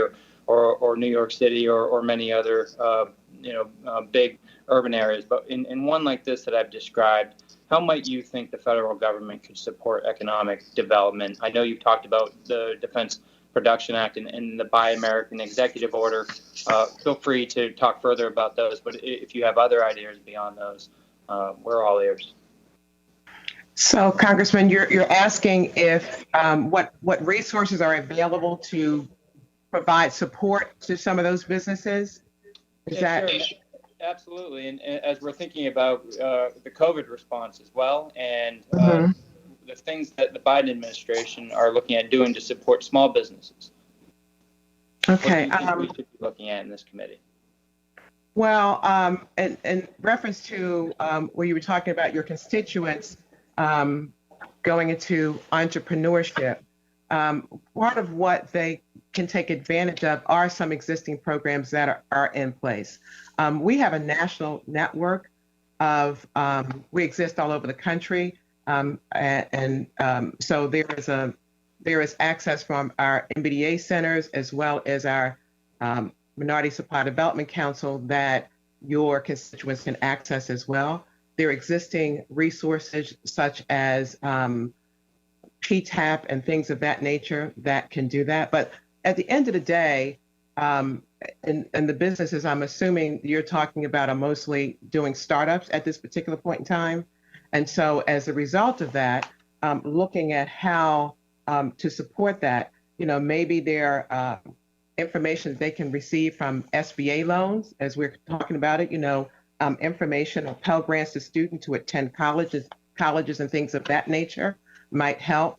But what I was proposing in terms of us looking at some existing assets through the Defense Production Act and things of that nature looks at how do we then take some policies that are in place to kind of help and look at innovative kind of ways to kind of help our businesses in terms of their growth. Where the opportunities, it's all about opportunities, right? Where are some of the opportunities, whether it's in the federal sector, we support primarily the private sector, but identifying where those opportunities are and then helping with the existed, with removing the barrier to the access of capital. That is kind of what's key. On that, Ms. Pinder, you might have some advice. Many of our community members who came from, many of them from Kenyan refugee camps, these are Somali Americans. Many of them have issues with access to capital due to issues with lending on interest. Are you aware of other resources that are out there to help a small business family like this in accessing capital? Yeah, and what I can do, Congressman, is provide you with some information after this session. Certainly can forward that information to you, because those kind of startups are really prevalent across the country, and I certainly can provide that. That would be very helpful. Madam Chair, I'm sure I'm getting pretty close here, and I don't want to put someone in the situation of having just seconds to respond, so I'll yield my time. Thank you. The gentleman yields back. Now we recognize the gentleman from Texas, Vice Ranking Member of the committee, Mr. Williams. Thank you, Chairman. Madam, or Mr. Schultz, you touched on the Shuttered Venue Operations Grant Program in your testimony. I was proud to be the Republican lead on the Save Our Stages Act in the House, which I'm sure you know is what this program is based off of. The Shuttered Venue Program recognizes that businesses like yours were some of the first to close and will be the last to reopen as COVID-19 caused some problems. Other aid programs, such Paycheck Protection Program, do not meet the unique needs of these highly affected industries. The SBA must swiftly implement this program to deliver much-needed relief to small businesses like yours that you own. So I would say, Mr. Schultz, I would like to give you the opportunity to speak directly to the Small Business Administration on how your business is impacted every single day this critical program is not accepting applications. Well, thank you, first of all, Congressman, for supporting and sponsoring the Shuttered Venue Operators Grant. Every day that grant application process isn't open causes consternation for everybody in the feeder business, especially. A lot of us are closed. If we're not closed, we're running at losses at best. And I think every day we don't have that application process open, the more worry comes into our lives about the future, whether we're going to survive or not. I sit down with my wife almost every night and we say, well, how many more days do you think we can last? How many more, are there weeks? Is it weeks or days? And I think the Shuttered Venue Operator Grant is the hope we have for the future. And I think that that's one thing that we need to get that application process open as quickly as possible. All right. I know it's an involved thing, but well, we hear you, and we're going to make some noise to get that money to you. Many Americans are under the false notion that they must go to a four-year college to be successful and make it in America. I personally do not think this is true, and believe our country would be better off if more people utilize trade schools so we could have more plumbers, contractors, welders, etc. in the workforce. Once a person learns a skill, they can translate that knowledge into creating their own small business. Ms. Kerrigan, what role do you see career and technical education opportunities playing to help hardworking Americans overcome the economic devastation of COVID-19? I think they're critical. I mean, absolutely critical, particularly given, where we see some of the growth. Actually, the bright spots are in the economy now, in terms of home improvement, and in terms of those other type of services that are really, on the uptick, versus some of the other sectors. So obviously there's a skills gap, and this type of training is going to be critical for these workers moving forward. And you're right. I mean, in terms of spurring entrepreneurship, and I think it also is very vital. I mean, it is these individuals, these new individuals that enter into these professions that actually see things in the marketplace, talk to consumers, maybe that their current employer does not. So there's more competition, more vibrancy, more innovation in those industries. But yes, moving forward, vital. And I agree with you in terms of the four-year, very expensive college education not being necessary. Thank you. In other words, we have enough lawyers. Thank you. COVID-19 has caused a massive shift in consumer preference from brick-and-mortar retail stores to online shopping. This does not seem like a temporary trend, is likely to persist long after the pandemic. Unfortunately, there are so many rural areas across the country, including my district, that do not have access to high-speed internet. This is setting these small businesses up for failure simply because they do not have access to the necessary infrastructure to succeed. I plan on pushing for rural broadband to be in any infrastructure that program that may come to the floor. So, Dr. Furling, in the brief time that we have, can you talk about how increasing rural broadband funding would help small businesses? Yeah, I fully agree. I think anything and everything we can do to help small businesses have more of an online presence is crucial, right? I mean, you just see big box stores, the online retailers have done incredibly well, right? That was talked about in the very beginning, that their revenues are up, their stock prices are up. Small businesses, of course, are not seeing that. And that, I think, is everything we can do. Broadband access, I think, is a crucial issue, especially for rural small businesses. Thank you. I yield my time back. The gentleman yields back. The gentleman from Colorado, Mr. Jason Kroll, Chairman of the Subcommittee on Innovation and Entrepreneurship and Workforce Development. Recognized. Thank you, Chairwoman, and thank you to all the witnesses today. Very insightful, and I appreciate you taking time. I know how busy you are doing your normal work, so we appreciate your insights. And I just wanted to start by clarifying something. There was a discussion earlier about the impact of minimum wage on the pandemic, and I certainly understand some of those concerns, but also just to be clear, the Raise the Wage Act doesn't actually immediately take effect after enactment. There's a delay after enactment, and then is a gradual increase over a 5-year period. So I think we have to be very careful about how we frame this in terms of its impact on businesses during the pandemic. So I wanted to start with that. And I represent a community where one of the biggest challenges that our small businesses face right now is that people can't actually afford to live in the community and can't actually afford to patronize the businesses and help them grow as well. So we have to, I think, address this with a level of sophistication and look at the multiple dynamics going on here. So with that said, I'd like to start with Ms. Pinder. Ms. Pinder, I represent one of the most diverse districts in the country. Nearly 20% of the residents in my district were born outside of the country, and I have over 150 languages spoken. So I'm very concerned and very attuned to the issues of underserved communities and their lack of access to capital. So as you might know, we changed the PPP program and some of these relief programs to dedicate money to CDFIs to help drive that money to those areas of need. So I'd appreciate your comments on what are still the barriers for underserved communities in accessing CDFI money and money that's allocated to try to get to those businesses in great need. I think that the second round, there were all those problems that were identified with the first round of PPP and EIDL loans, all those kinds of things because of the rush to get out and that kind of thing.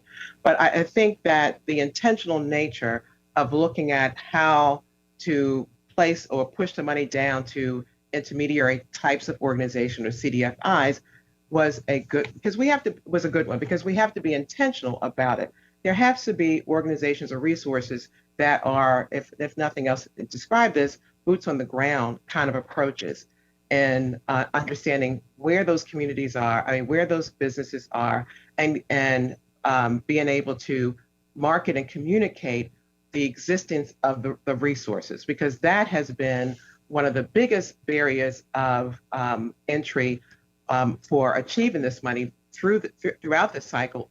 It's where are the resources, where can I identify those resources, and then the government or private sector organizations that have taken this on, being intentional about making the information known.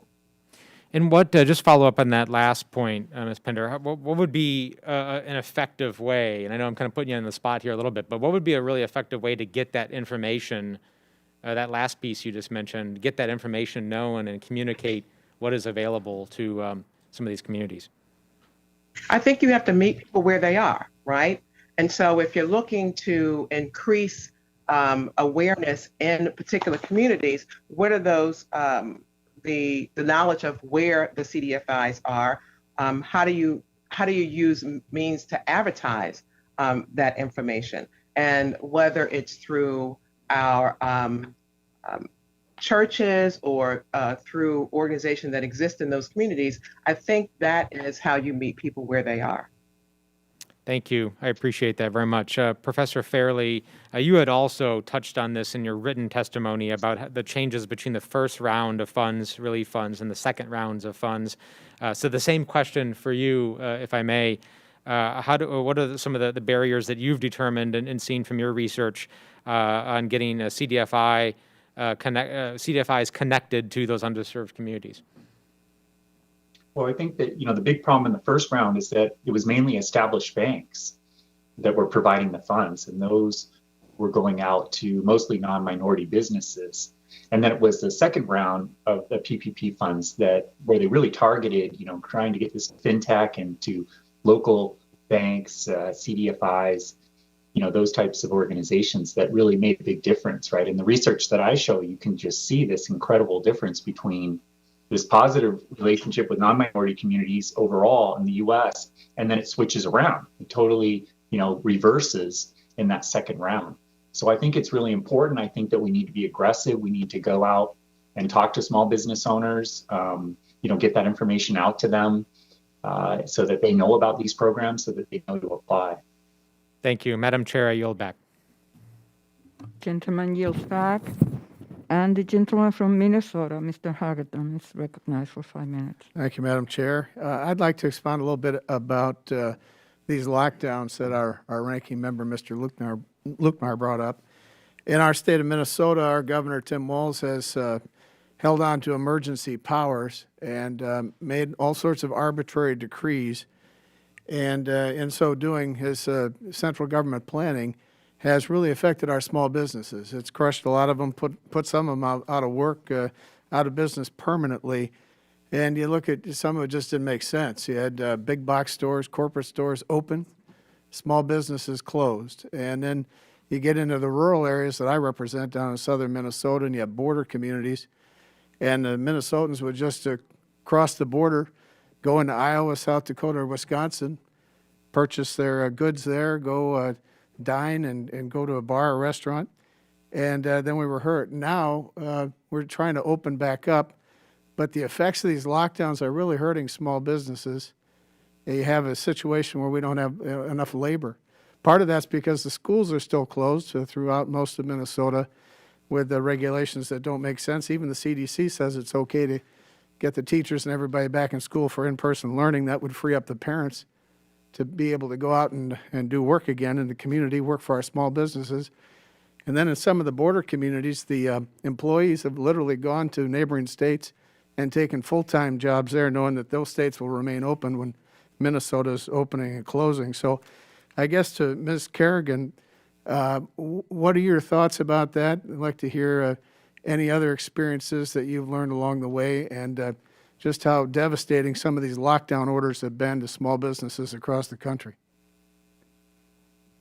Well, they've been very, very, very devastating, obviously. And, from the beginning of the pandemic or very shortly thereafter, we said that, yeah, this is a very difficult challenge for the country, unprecedented, but still small businesses could operate safe and smart. They had every incentive to do so.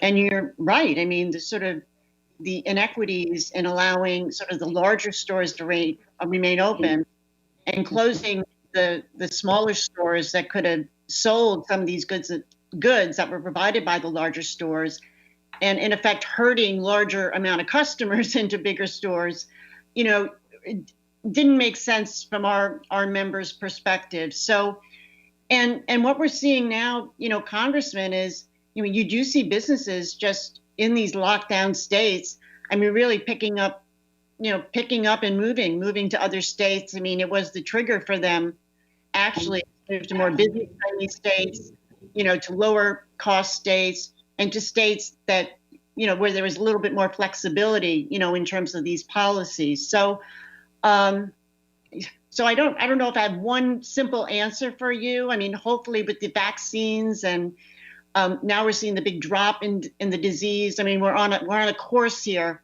where economic activity can open up and get back to normal, whatever that might be, I the appreciate next that. 6 months or so. Yeah, sorry to cut you off. I want to get over to, thank you for that. And that has been our experience with businesses and others going to neighboring states like South Dakota that have been more open. Mr. Schultz, I have a real quick question for you. Being in the business that you are, in the movie theater business, in a small community, we have communities in my district in Medelia and Casson that have small theaters that haven't been able to reopen.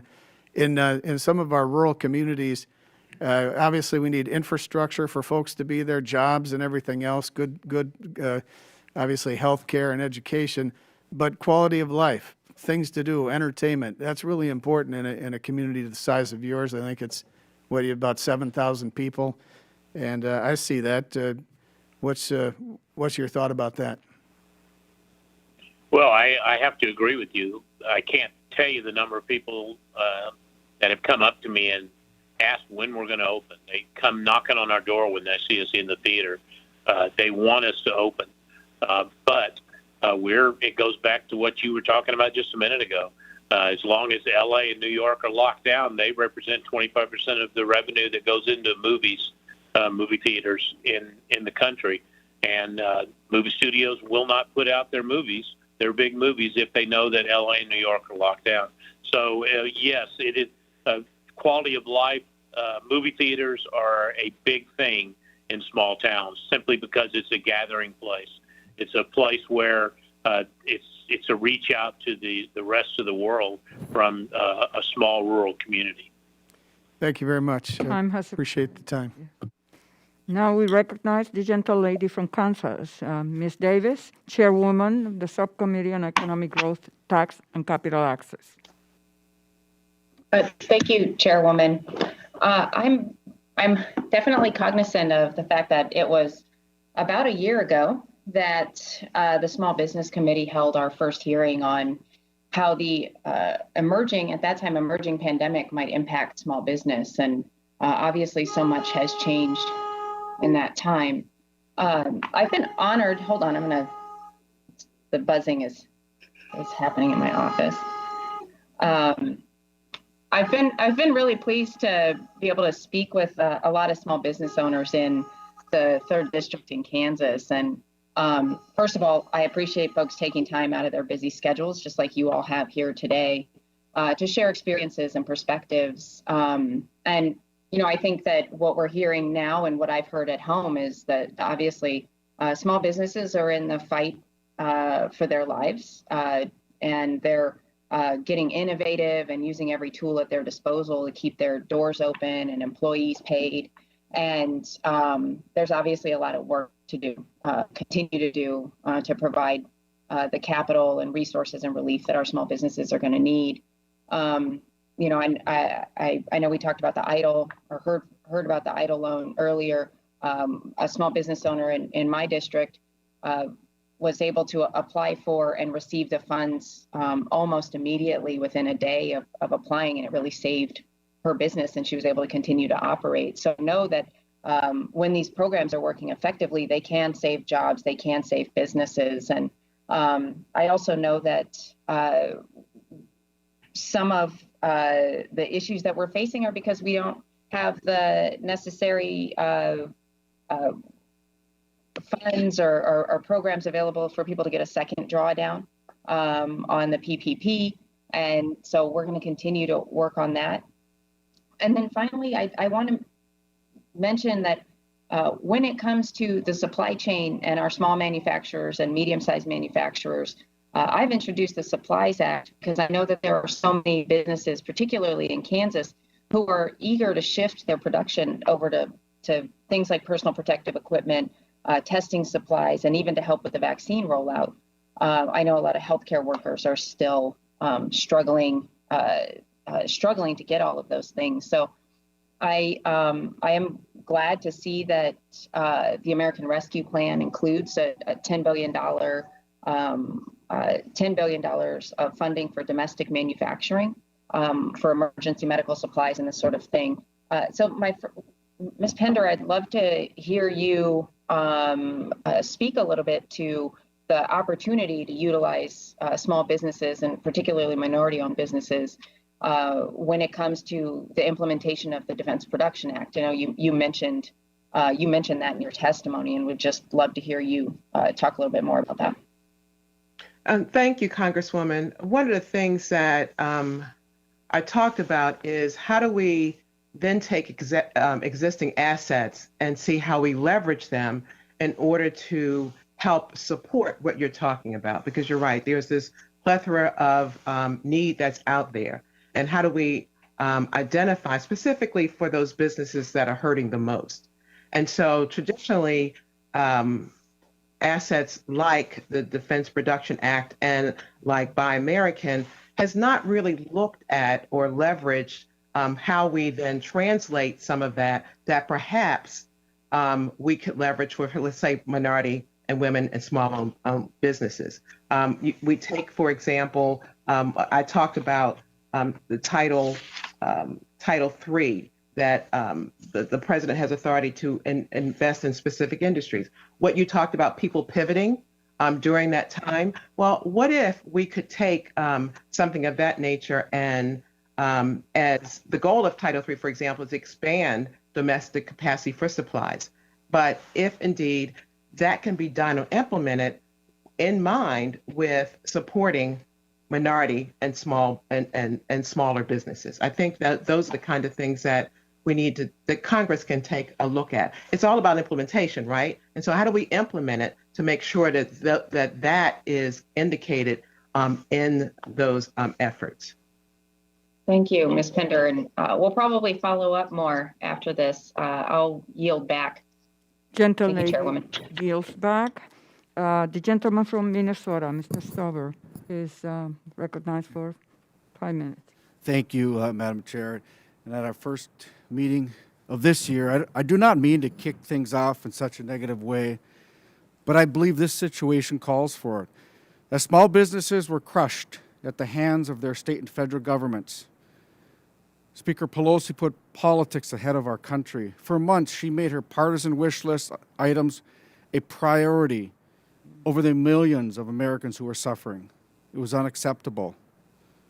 So now here we are, a new Congress, and yet we have not heard any fresh ideas on how to help American small businesses. Instead, we have the tired old ideas. One of them is known to close small businesses across this nation. Ranking Member Lukemeyer brought this up in his comments, the $15 minimum wage. When asked, one of the witnesses stated, jobs will be lost, small businesses will close. President Biden's relief plan shows just how out of touch he is with the hardworking small business owners of America, and it's frustrating. It's unconscionable that a relief package took so long. Americans and small business owners everywhere deserve better. Now to our witnesses. I want to thank you all for being here today. Your testimony will provide much needed clarity on policy proposals that can actually deliver effective, targeted relief to our small business owners who are the engine of our economy. As the government has rolled out relief programs, mistakes were clearly made. Lenders wrongly doled out PPP loans to individuals who should not have qualified. The SBA created ongoing guidance, some making loans out of compliance at a moment's notice. Ms. Kerrigan, in your opinion, where have our relief programs failed our small businesses? Well, I'll start with the good news that, over the course of time, there have been lessons learned. And, based on this current PPP round, there's many things that have been done right. But I will agree with you in terms of there was the need for speed, back in the summer where the economy had some momentum, where small businesses saw some light, at the end of the tunnel. And yet Congress left town in August without acting and without extending the PPP program, where there was actually money that was left in that program. So, giving small businesses that money that they needed to weather what we went through in the fall and what we're going through currently, I think would have been very, very important to save a lot of small businesses, save jobs. And so that is one area, that, I'll recognize. And then just again, I think there just needs to be the continuous sort of reevaluation of the program, and for the SBA and for the Congress, to act on recommendations, I think, a little bit more quickly in terms of making it more flexible, reducing complexity, and providing more certainty both for, small business owners and the lenders, particularly as we move through and into the forgiveness period. So, again, I know it was a big lift getting this money out the door. A lot of small businesses benefited, but there could have been things done along the way that could have helped a lot more small businesses, and particularly reaching those in the minority and disadvantaged communities as well. I think I appreciate those comments, and I agree with you. That need for speed, once the investments ran out at the end of August, it was unacceptable that our small businesses across this nation had to wait almost 4 months before the additional relief. Ms. Kerrigan, a second question. Can you identify any issues in our relief program that have made small business owners reluctant to spend money they have received or reluctant to turn to the government for aid at all in the future? I think some of those issues have been resolved in terms of, some tax issues. I still think there can be additional flexibility in the PPP program. Many business owners just don't think that program is for them, particularly as it relates to, the 60-40 split, 60% for payroll, 40% for other expenses, particularly if they're in high-cost areas and high overhead. Thank you. Ms. Kerrigan, my time has run out, and I appreciate all the witnesses, and I yield back. The gentleman yields back, and now we recognize the chairman on the Subcommittee on Contracting and Infrastructure and Vice Chair of the committee, Mr. Kwaizi Mfume from Maryland. Madam Chair, thank you very much, and I appreciate the opportunity. I assume we'll have an opportunity also in the second round to expand on everything that we don't get a chance to cover here, so I look forward to that. A couple of quick things. I want to thank the witnesses, all of whom I'm sure have busy schedules and lifestyles, for making time available. This sort of discussion helps those of us as lawmakers get a sense of the divergence of thought and where some of the urgent matters are that we can apply ourselves to right away. I must admit, having served on this committee in the 80s and the 90s, that this issue that continues to come up about the minimum wage is a little perplexing to me. I appreciate the ranking member introducing it and the response that was given. But for me, it's a little like deja vu. The answers are the same as they were many, many years ago, that it would cause job loss. And of course, businesses would be forced to close. And that would be the end of small businesses as we know them. In fact, in 1988, the federal minimum wage was at $3.35. Today, 33 years later, it's at $7.25. So it's taken us 33 years to give federal workers a minimum wage increase of $3.90. 33 years is a long time. And in the interim, businesses did not go out of business. Costs in some instances were passed along to consumers. But the issue here is one of a lesson. And I think the lesson is that we will continue to see an increase in the efforts to try to make sure that people have a livable wage or a minimum wage that reflects where we are in society. I want to associate myself to the remarks of Mr. Crow and reiterate the fact that this is not something that takes place next week or next year. So I know we're in the middle of COVID, but it might be a little bit of a mischaracterization to use that backdrop to place this issue as if it's going to happen right away. It doesn't really completely happen until 2025. So for the record, I just thought I would rhetorically ask myself the question, if now, when? So when has been a long time coming. I do want to go back to Mr. Farrelly's remarks and Ms. Kerrigan's, as you sort of given us a 30,000-foot view of what's going on as a result of the impact the pandemic has had on small businesses in general and minority businesses in particular. In just a couple of minutes, could either or both of you, and I don't have much time, just indicate from your perspective, when do things get better? Do they get better when we open up, or do they get better when we're able to get rid of the disease? Well, I start.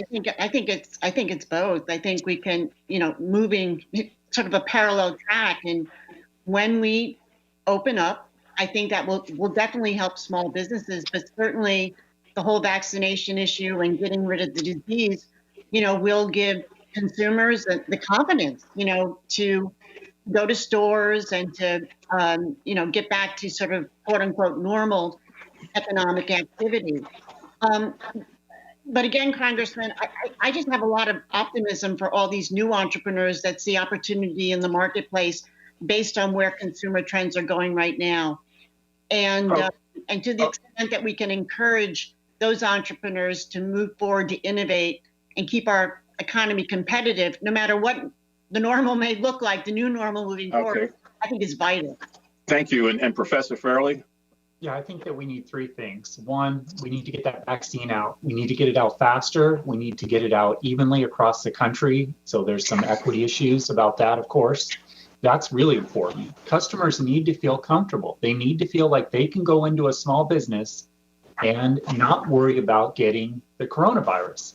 That's essential. Then, of course, once that happens, we can start opening up everything, which is really important. But the third thing, though, that I would not underestimate is this kind of trend towards shopping online. People are just becoming much more accustomed to doing it. I don't think it's going to go away forever.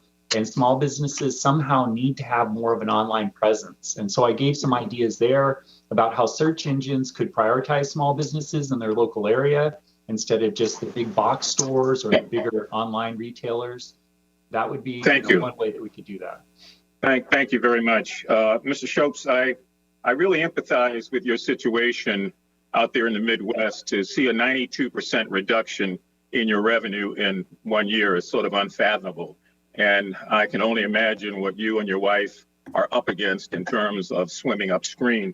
I am glad to know that the December stimulus bill, in which we did correct this whole issue of the auto loans, helped you to some extent, and that I look forward to President Biden's current stimulus bill in terms of pushing you a little further down the road in terms of your own survival. I want to underscore two things, one of which dovetails on what the professor just said.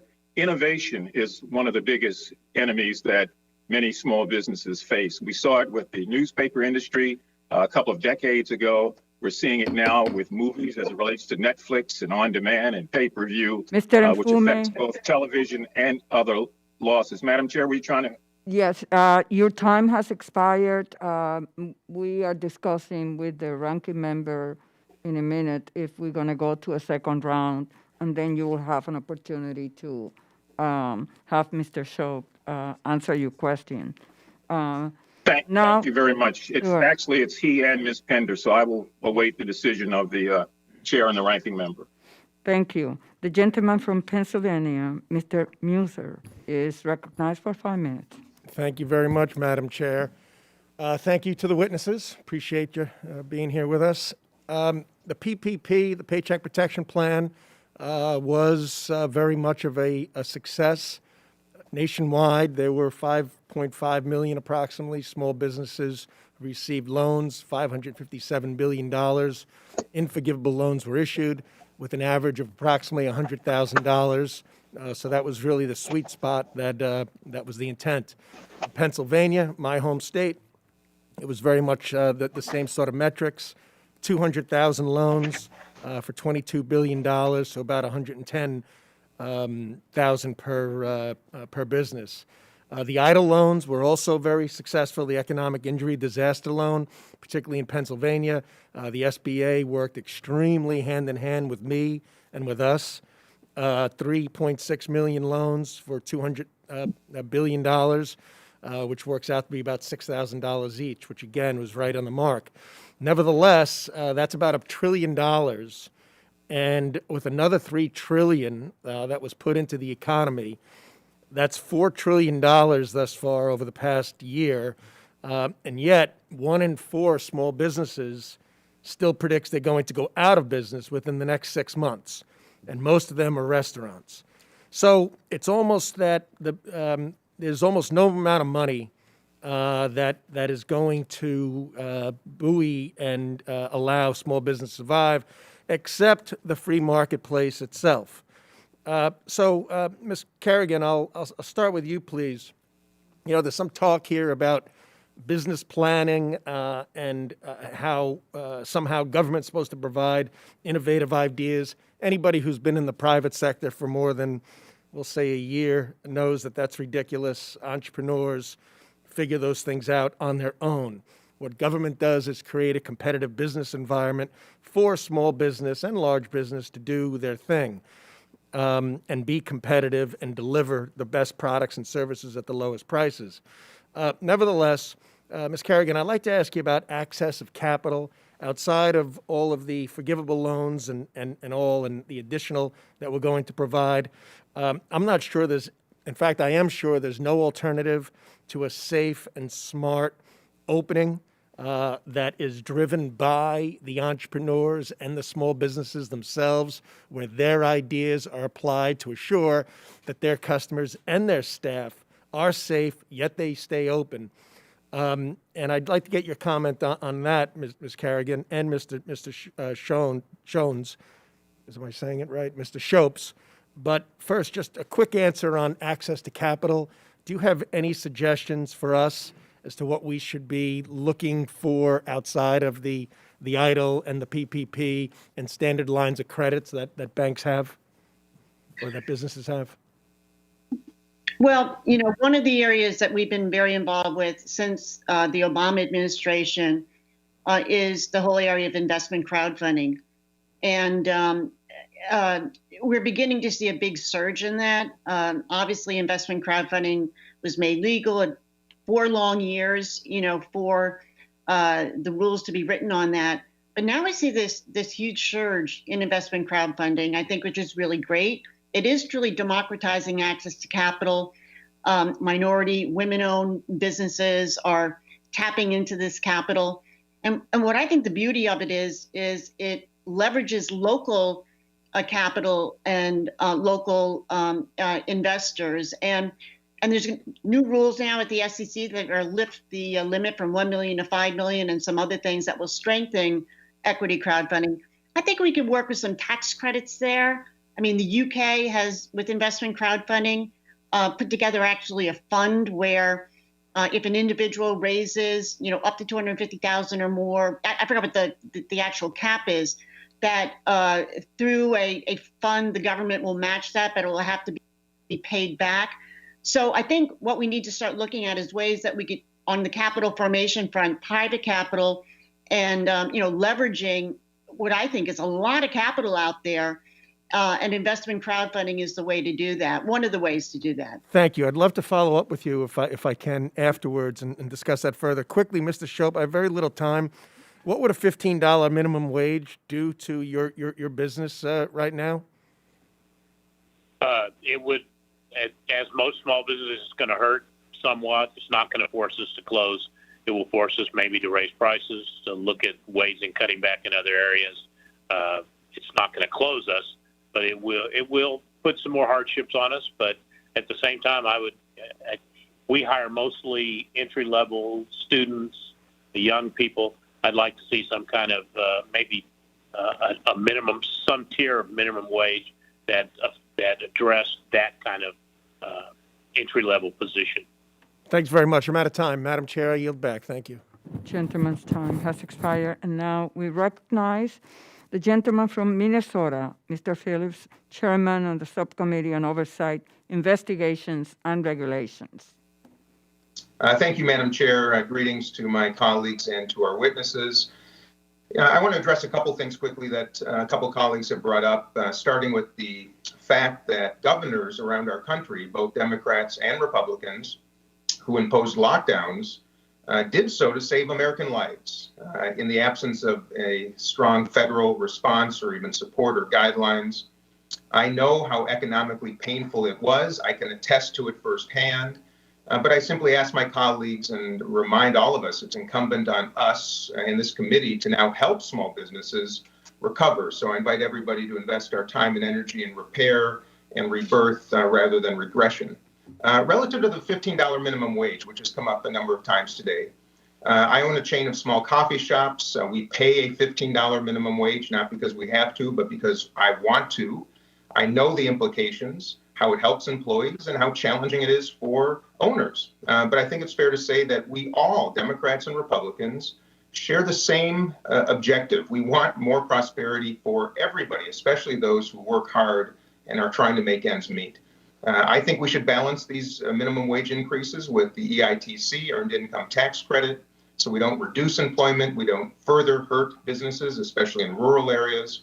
And I invite my colleagues, anybody who's interested, to speak with me about that because I want to work together.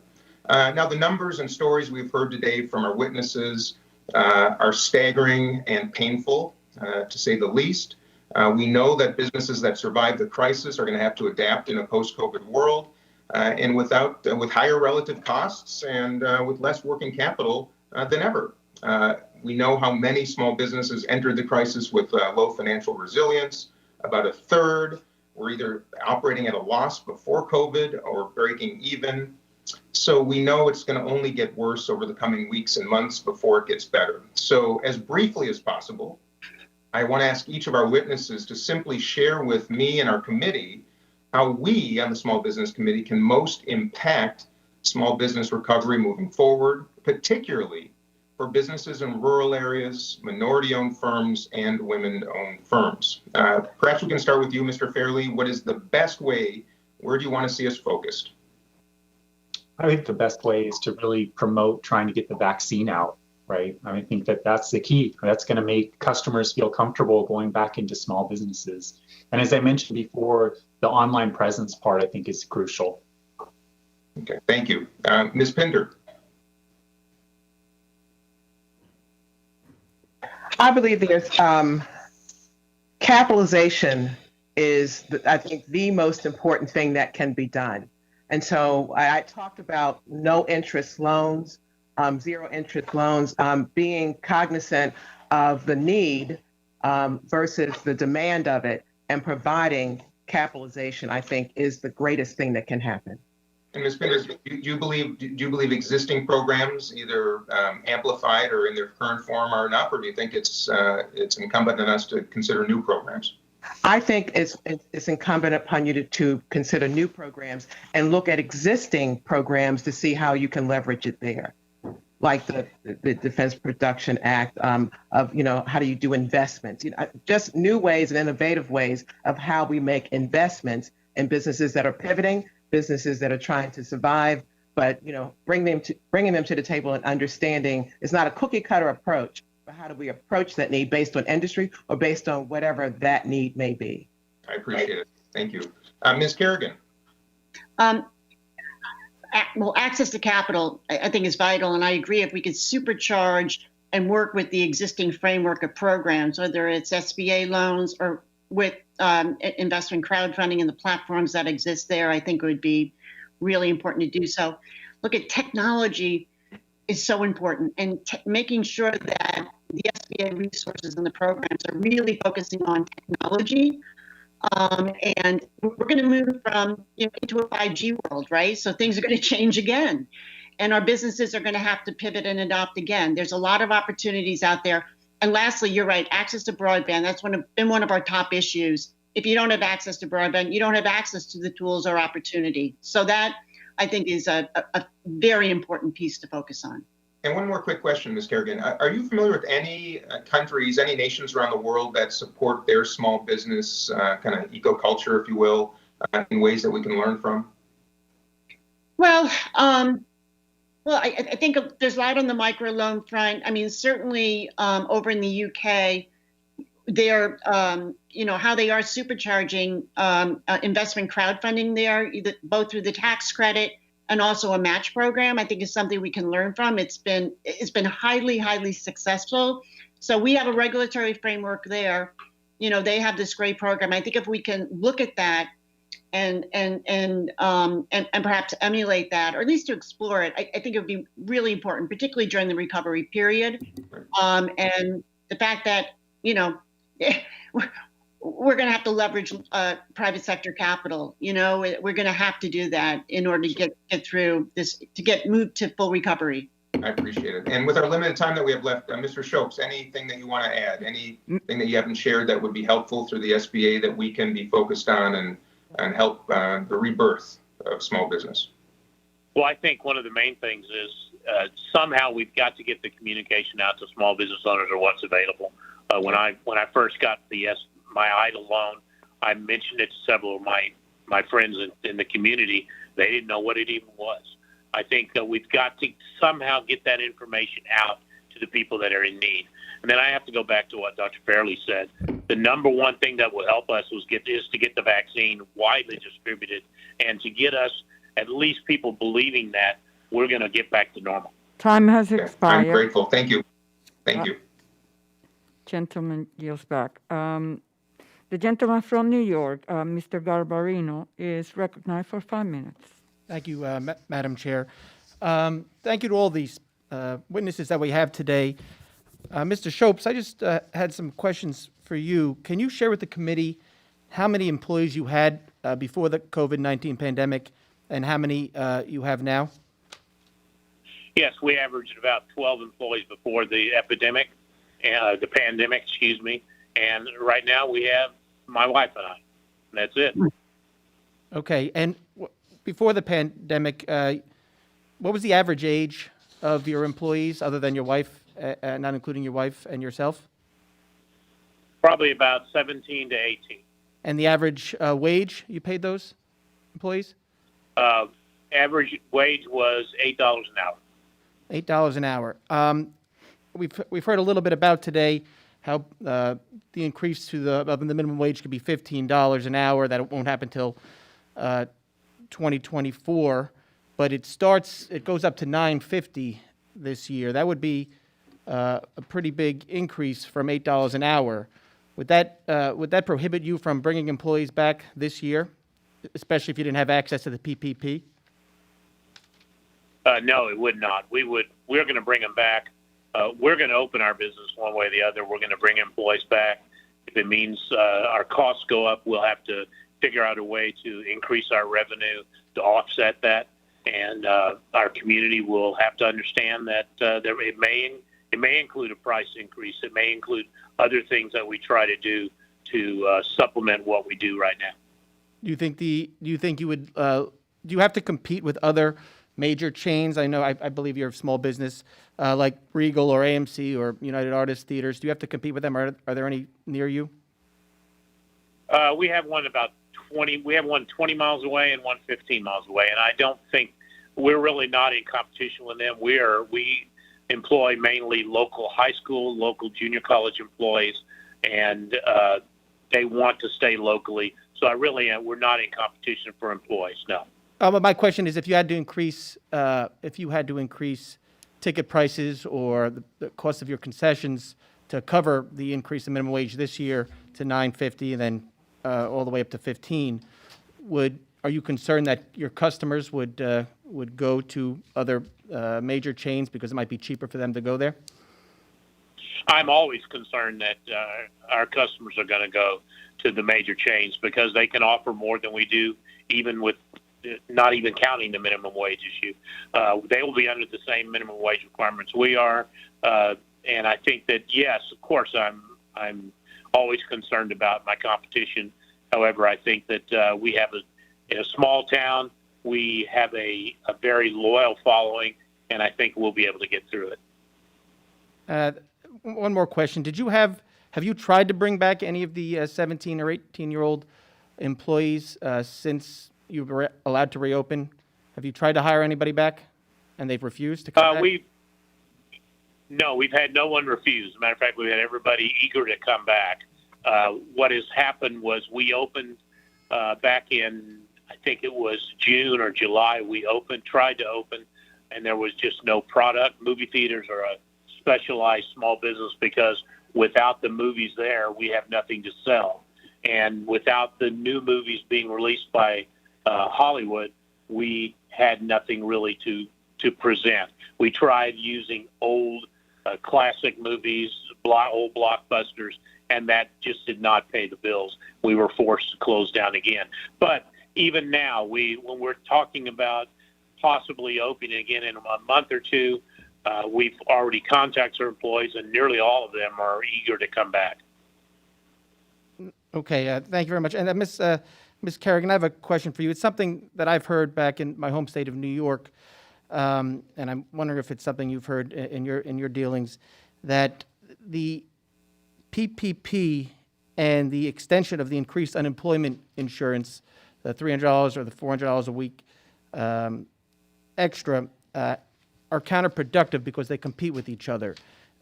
Businesses want to bring employees back, but employees don't want to come back because they're making more unemployment. That's something I've heard a lot in New York. Is that something that you've come across? I think initially, at the beginning of that program and, somewhat into 2020, as we moved to a more normalized environment, and with the economy opening up, and I think with employees thinking about sort of, again, the long-term prospects, after these programs are done, it's become less of an issue right now in terms of more employees wanting to go back to work, and then, of course, and employers, offering them incentives to do so. So, I can ask more of our small business owners about that now in terms of the current state of play, where they are and what their issues are. And I'll be more than happy to get back with you on that. Thank to you. see how that stacks up in terms of some of their other concerns and whether it's still a major issue. Thank you very much. I yield back. The gentleman is back, and now we recognize the gentle lady from Georgia, Carolyn Bordeaux, for 5 minutes. Okay, thank you so much, Chairwoman Velasquez, and thank you to the witnesses here for testifying on behalf of our small businesses. I'm from Georgia's 7th Congressional District. It is a very, very diverse community. 25% of the people in my district are born outside of this country. And we have a vast swath of small businesses, many of which are women and minority owned. And they have really struggled during this past year to try to stay afloat. I just want to cut to the chase, though, and get to some questions. One, and this could be for Ms. Pinder or Mr. Fairley, we've talked a lot about issues of disparity in terms of getting out the PPP loans, the outreach through the EIDL program, things like that. But one of the things that's come to our attention is disparity in the administration of those loans.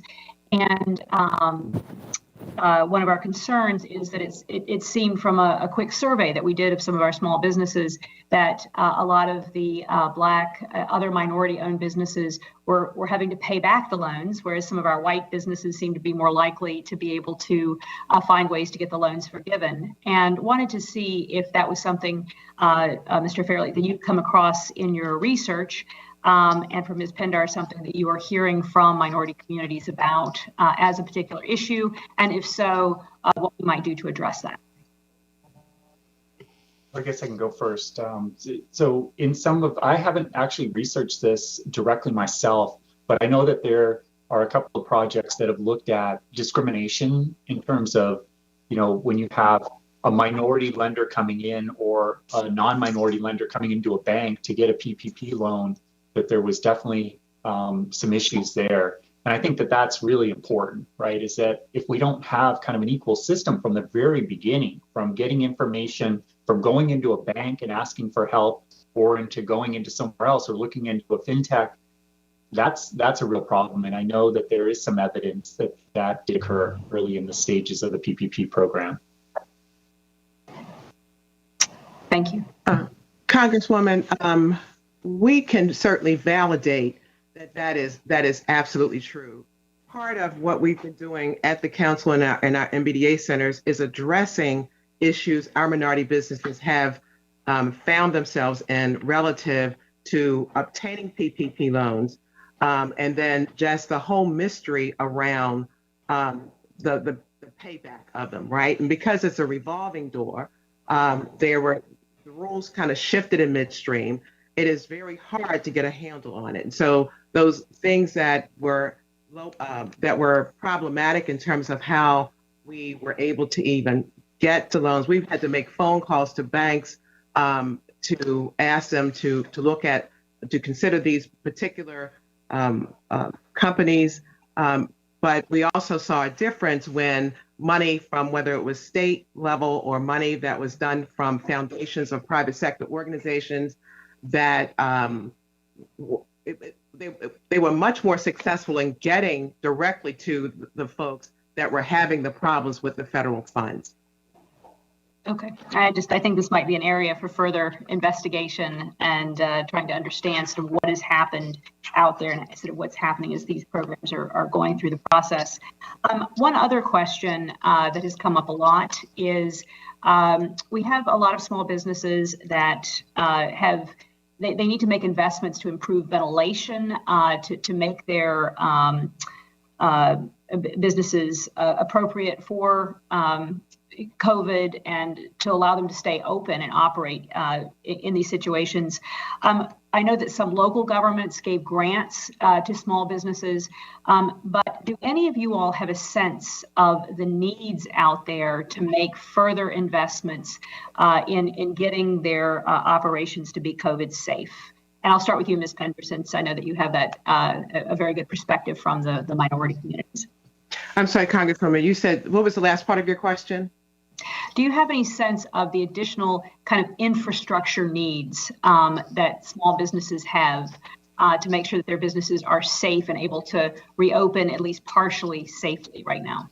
You know, part of it is just an education process of how do you safely reopen your businesses, right? It's also from the legal perspective, what's your liability around when your employees come in? Do you require them to have vaccination? So a lot of it, what I'm finding and what we have found is just an education program or education perspective of what are the rules. And so there's absolutely the need to prepare our businesses or provide those resources so that our businesses can understand what they're liable for, how they can assist, how they can then, what are the compliance efforts that they have to undertake in order to get that done. And for some businesses, it's actually also where can they reside because they can no longer afford their places of business.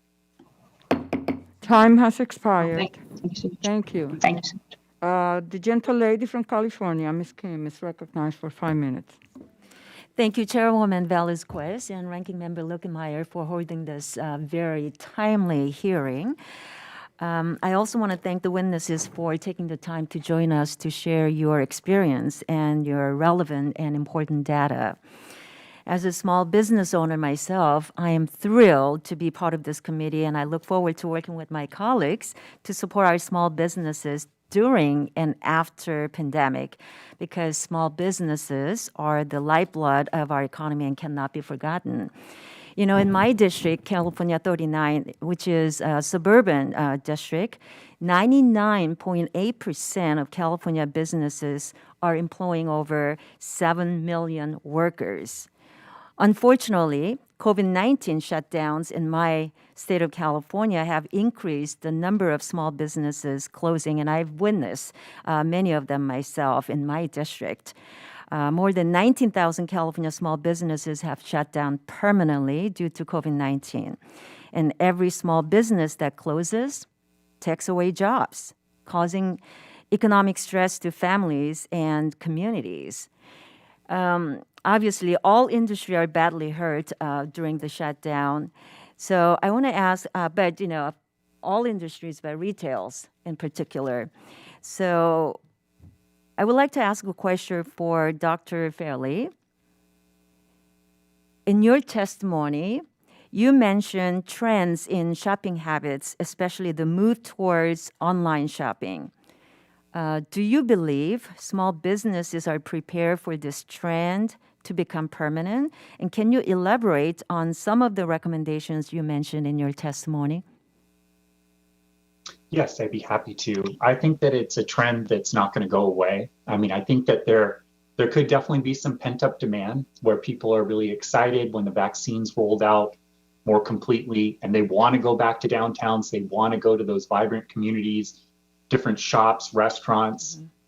But I think that there's also this other trend happening, which is we're just more used to buying things online. We're used to that convenience of having, UPS deliver a package to our house. And often, I don't know if often, but very likely that package is not from a small business. That package is from a big box store or an online retailer. And so we need to do more to get small businesses online. We've talked a bit about broadband access could be essential for rural businesses and businesses in other areas that don't have good internet access. Certainly web page assistance might be another thing that the federal government can help out with. And then of course, anything that can help, with search engines or any other kind of information that allows customers to find small businesses and buy from them online. Thank you. As small businesses recover from this emergency, what should Congress concentrate on in order to create a small business environment that focuses on entrepreneurship and innovation? This question is for Dr. Phil. Okay, I wasn't sure if it was to me. I think there are a lot of different ways. Certainly, we've talked about financial capital as being one of the most important. I think that's kind of crucial, especially for firms that are creating innovative products that are kind of expanding on what we already have, that are giving America real strength, right? And so that's going to be crucial, is that kind of funding that helps them with scientific discoveries and innovative products. Thank you. I have a question for Ms. Kerrigan. As Congress discusses next steps when it comes to COVID-19, what recommendations do you have for this committee? Well, when I talk to business owners, what they're really looking for is a period of certainty and policy stability. Last year was very, very tough in terms of the uncertainties and, obviously sort of the massive revenue reduction that they saw last year. So to the extent that we can have a sort of a period of stability, policy stability and certainty, I think that's very, very important. Obviously the whole issue that we talked about in terms of capital formation, access to capital, that will remain to be an issue, not only for existing businesses, but also for the startups and the new entrepreneurs that we see, the surge in new business applications that we saw last year and that continued to this day. Is what can we do to support them? Again, it is policy stability. It is, access to capital. Mm-hmm. And I have to say, in terms of Ms. Kerrigan, I'm sorry, but we're running late and the gentle lady's time has expired. Thank you. I'm sorry. Okay. Thank you. Now we recognize the gentle lady from Texas, Ms. Van Dyne. Is she here? Yes. Yeah. There we go. Thank you, Chairman Velasquez and Ranking Member Lukemeyer, for holding this important hearing today. As a former mayor and businesswoman, I've spent my career with people from a wide array of backgrounds and experience who have fought tooth and nail to grow their businesses only to see their doors closed, forced by the heavy hand of government due to the coronavirus pandemic. Since being sworn into office 1 month ago, I've been fortunate enough to speak with a number of small businesses and franchise owners in North Texas to learn more about their experiences in the face of the global health crisis and their struggles due to the government restrictions that followed. Just last week, I held a roundtable discussion to hear from these businesses in our community. Many expressed similar concerns, but one thing they all had in common, similar to what Mr. Schultz has referenced in his testimony today, is that they're doing all that they can, everything in their power, to ensure their businesses weather this storm. While loan programs like the Paycheck Protection Program and the Economic Injury Disaster Loans Program were critical in keeping their businesses operational, the pandemic has brought forth new challenges, and over time it became clear that these programs needed additional resources and support to uplift small businesses and entrepreneurs. In North Texas, our economy is made better by the innovation and entrepreneurial spirit small business owners provide. In talking to the business owners in my community, I learned that they're hurting and needing help. They're scared that the powerful few in Washington will make politically expedient decisions that may force them to permanently close their doors. Instead of calls to hike the federal minimum wage to $15 an hour, which will kill many small businesses, we should be discussing how to improve programs like the Paycheck Protection Program that could keep them open past the pandemic. Unfortunately, this administration stands ready to hand down destructive policies that will force North Texans out of business and demand many change the standards of who they hire. I hope the calls for unity thus far are not shallow. Small businesses need us to come together as a Congress, as a House, and as a committee to fix the programs keeping them alive, address their unique situations, and reopen the stores, the restaurants, and service centers that keep our communities running. I look forward to working with this committee to oversee the programs that have aided so many small businesses thus far, and as we move past this pandemic, advancing legislation that will allow America's entrepreneurs to prosper once again. I thank all of the witnesses being here today. And for Ms. Kerrigan, an October report from the Government Accountability Office concluded that the streamlined process that the SBA implemented to administer COVID-19 loans has increased susceptibility to fraud and abuse. Are there any activities or program features that you believe we should be examining more closely in our congressional oversight of these programs?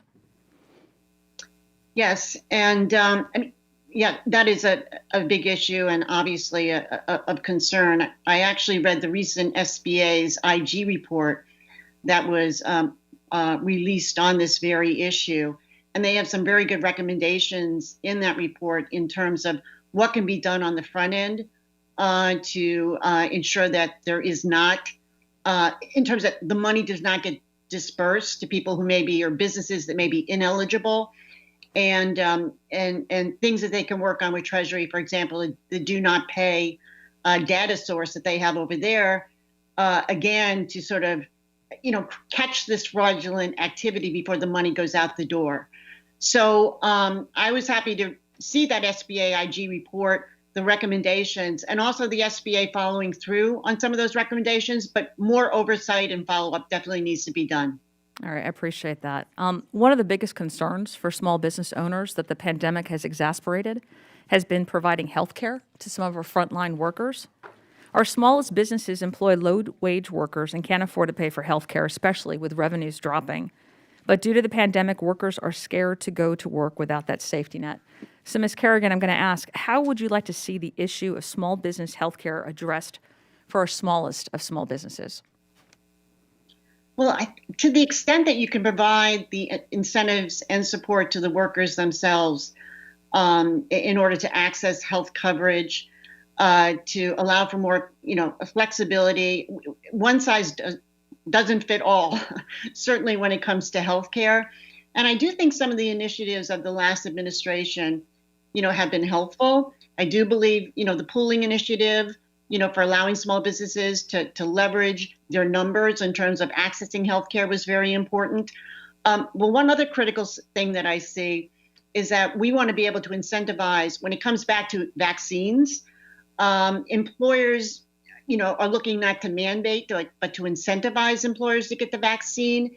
And we joined a group of our allies in sending a letter to the EEOC to make sure that proper guidance is put out there.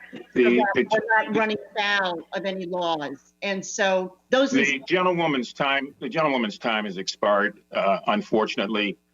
Thank you so much. I do anticipate there will be a second round, but I don't want to get in front of the chair on that. She will be back momentarily. So, Ms. Kerrigan, if you would suspend, I'd like to acknowledge Ms. Craig, who has been in the queue and who is up next to be recognized. Ms. Craig. Thank you so much, Mr. Chair. Thank you for yielding. Before I get to my question, I just want to welcome new members to the Small Business Committee.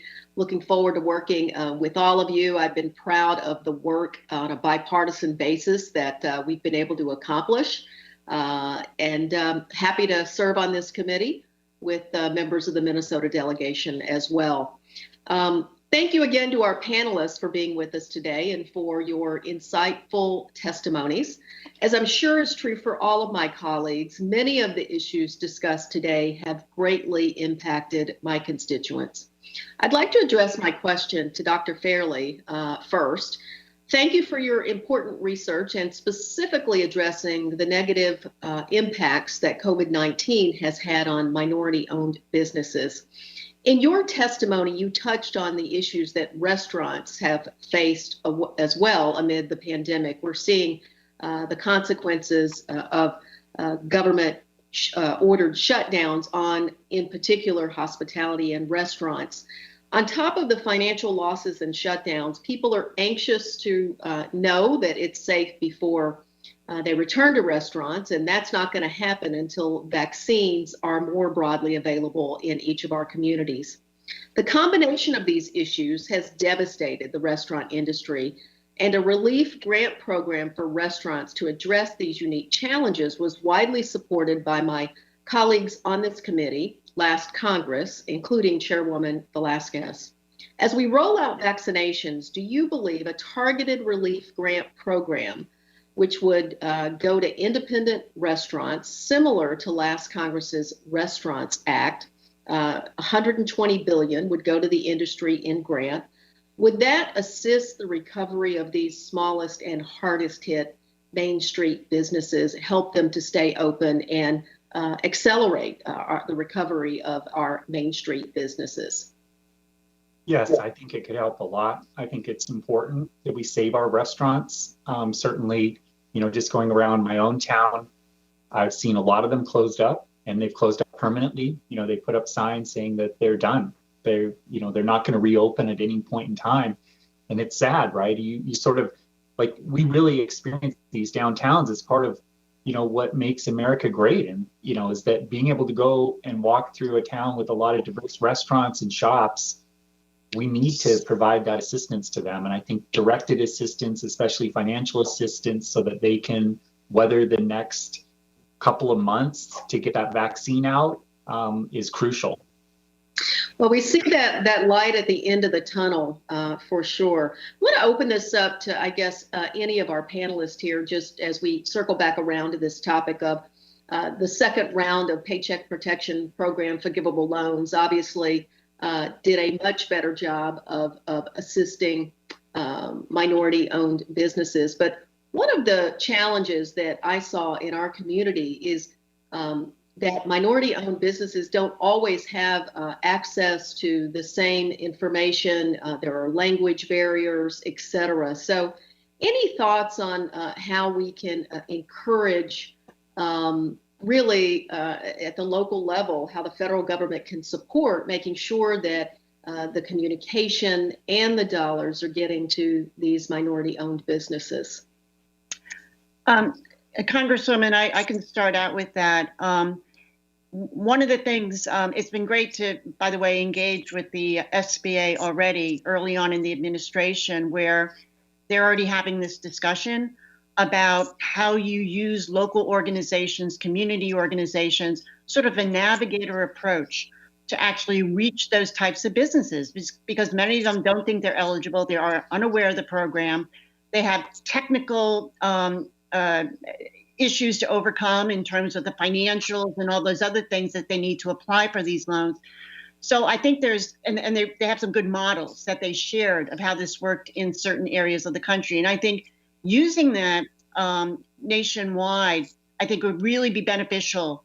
Ms. Kerrigan, I'm sorry, but the gentlewoman's time has expired. I always have to interrupt you. I'm sorry. Thank you. I would have done that for you. I thought I had 20 seconds left. So apologies to the chair. All right. Don't worry. We will roll it over with interest, Ms. Craig. Trust me. Thank you. The chair would like to recognize the gentleman from Florida, Mr. Donalds. Thank you, Mr. Chairman. First of all, to the panelists, thanks for taking the time out of your day. This is obviously a very important subject matter facing our country through a very important time. I'm not going to get into speeches. I'm going to just kind of get right to it in the interest of time. This is actually my first line of questioning is really for Professor Fairley. Professor, I was going through some of your testimony here, and the one thing, especially with respect to the closure rate of minority-owned businesses, specifically Black-owned businesses and even Latin-owned businesses. In your research, did you take into account the actual location of these businesses, like where they actually reside around the United States, or does your research pay no deference to that? I did look into kind of regional differences, and I found that it was pretty consistent across, broader regions of the country. I wasn't able to look at there's a lot of concern that urban areas were hit the hardest, right, in terms of closures and also customers being very careful about going back to small businesses when things started to reopen. Unfortunately, we don't have the data on that, and that was difficult. The kind of thing that I did look at with the California tax data is different types of businesses, and that's where, the numbers were just devastating. 91% of hotels closed down. More than 50% of clothing stores, more than 50% of restaurants closed.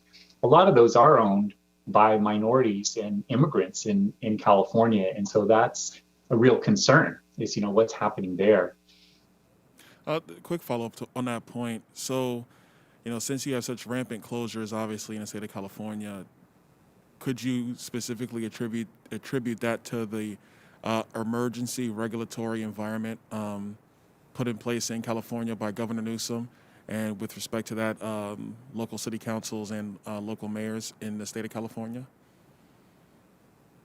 Well, it's attributed to two things. Yes, one is the mandatory shutdowns for a lot of non-essential businesses, but the other is customers. Customers were nervous about going to businesses. Often they were very nervous about going to small businesses, small restaurants, places where they thought they might catch the disease. And so that's where, as I mentioned before, this kind of shift to online shopping has occurred, that, individuals are worried about it. They're waiting to get the vaccine. They're waiting for this to get under control before they start to go back to small shops and small restaurants and back to kind of downtown areas. My last question really is more so for the panel. I could get into $15 minimum wage, but I think it's been covered pretty extensively here. And I think it's pretty clear the record of what happens when you make major shifts to your minimum wage in a short period of time, even in normal economic circumstances, not to mention the current economic circumstances. But my last question is really for the overall panel.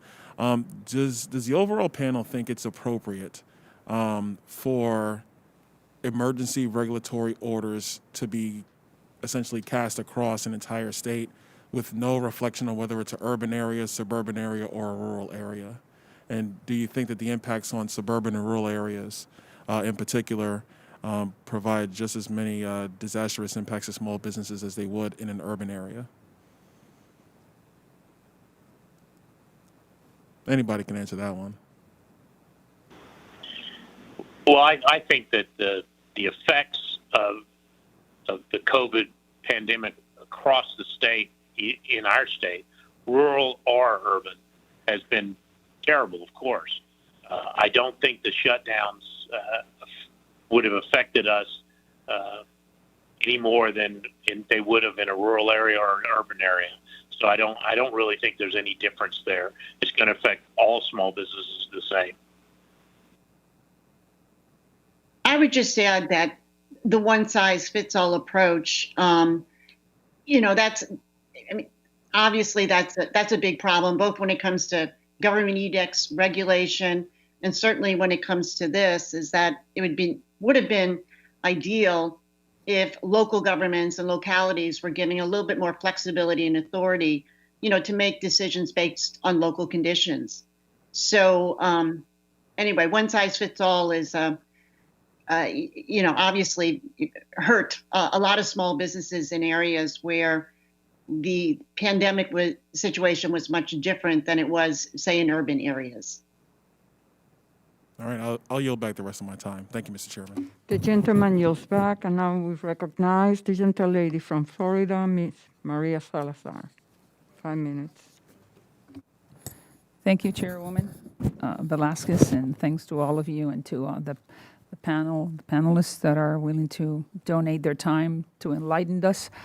I come from Miami, Florida, District number 27, where 70% of the constituents are minorities.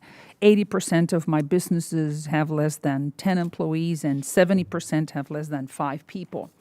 So obviously the impact has been brutal, specifically for the minority owners. For that reason, I promised my constituents something that is very unusual, but I think very necessary as time passes. Something called a prosperity center. And what is the prosperity center going to do? Well, basically 3 things. Helping everybody find a new job or find a job. Helping my constituents to learn something new if they lost their job at the restaurant. They wanted to become a welder or a electrician. I could help them find those courses. And third, for me, the most important, the one that is closest to my heart, is to become a client of the federal government. I'm sure that you guys are aware that the federal government has $175 billion available to be bought from goods and services made by minorities or from minority businesses. So what we're going to be offering in the Prosperity Center is a variety of services that includes roundtables, job fairs, job training courses, offering the constituents computers, personal guidance from my staff, for them to be able to regain their economic lives. So my question is for the overall panel, if you were to be my shoes, what else would you be offering in that Prosperity Center in order to help those small business owners get back on their feet? Well, I'll just start by saying information is power, education is power, and I applaud you, for putting this center together. Yep. I would say that there are a lot of self-employed, minority businesses, individual entrepreneurs that do not know they're eligible for PPP, EIDL programs, and that type of support. And also, there's a lot of tax credits and tax incentives as well. To the extent that you can provide the technical information and the training to access these programs, I think would be vital. So when you tell me tax credits and technical training, could you please expand on that? Well, yeah. So, in the CARES Act itself and in the year-end package, there for PPP and both for individuals, there are, let's start with tax credits. There's tax credits for employers, but also there's tax credits for self-employed people. With PPP, there's rules for employers, and then there's rules for self-employed people. I want to stop you there for a minute. So what you're telling me is that the government will pay the employer to hire the employee. No, to maintain, to hold on, to their employee, right? So the employee retention tax credit, that they held on to that employee despite a drop in revenues, okay? Correct. So that means that the person keeps the job. So that's what we want. That's exactly right. And so, and those tax credits became even more valuable, and they've been extended, through June 30th, I believe, of this year. But also individual self-employed people have access to these tax credits as well.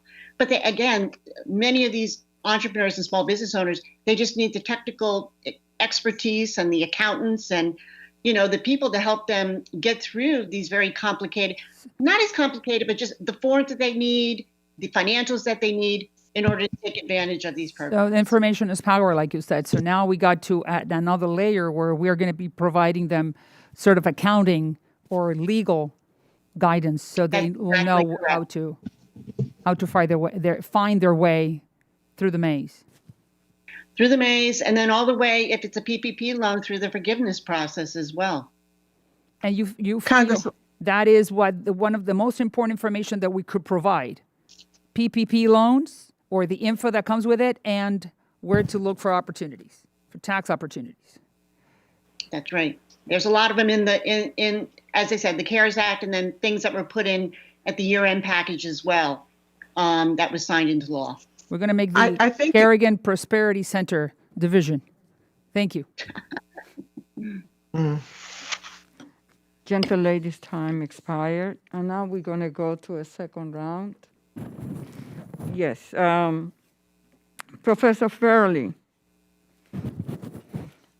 So much has been discussed here regarding the impact that the minimum wage increase will have on small businesses. So I just would like to relate for the record here that since nearly 70% of our economic activity comes from consumer spending, raising the minimum wage will put money back into consumers' pocket, back into our main streets, and back into our economy. In fact, the Boston Federal Reserve data demonstrate that raising the minimum wage leads to increased spending on groceries, household necessities, and at local restaurants. Many of the businesses are saying that they need foot traffic, that they need consumers to walk through their doors. The reality is that unless we successfully vaccinate most of the people in this country, consumers will not feel safe going into a restaurant, going into a mall, and spending their money. But there has to be this synergy between being successful at vaccinating most of the people in this country and increasing the minimum wage so that we increase consumer spending. The people that are going to benefit from increasing the minimum wage, they're not going to go to Florida or Arizona and buy or purchase a second home. They're going to go into the grocery store. They're going to go into the gas station or local restaurant. Small business owners see and know that this is the reality. So, Mr. Furling, do you see any interconnection between being successful in terms of a national strategy of addressing and crushing the pandemic, the virus, and also infusing money into people's pocket that they will go and spend? Yes, I mean, I think that, one of the issues that we've been discussing in this conversation is about increasing the minimum wage. But the fact is the minimum wage has gone down over time. If you adjust it for inflation, what we've done is we've let it slip. And so the goal here is to bring it back to where it was in the past. It's one of the only things the federal government does that's not indexed for inflation. So other benefits are often indexed for inflation, but the minimum wage is not. And when you look at the numbers, someone getting paid at the next round, a little over $9 an hour, you multiply that by a full-time worker over the entire year, they're still under the poverty line, the federal poverty line. So there's issues there about, what is a reasonable amount of money that someone should get in a job? And if they do get that reasonable pay, then they will put that money back, as you're saying, in the local economy. They'll spend it. That'll increase their income, and it'll just shift some income over to these, these low-wage workers. Thank you. Thank you. And now I recognize the ranking member, Mr. Lukemeyer. Thank you, Madam Chair. And I'd like to thank the witnesses today, too, for hanging in there. Appreciate your time and your expertise. You've been great. Just in response to a couple of comments that were made by some of the members, a couple of them talked about the fact that the Raise the Wage Act was phased in, and I mentioned that, or at least in the report that I asked to put into the record, which is an NFIB Research Center report. It's a report on the Raise the Wage Act, which is phased in, but the report takes into account the phase-in of the minimum wage and still winds up with 1.6 million jobs being cut and a real output loss of $2 trillion.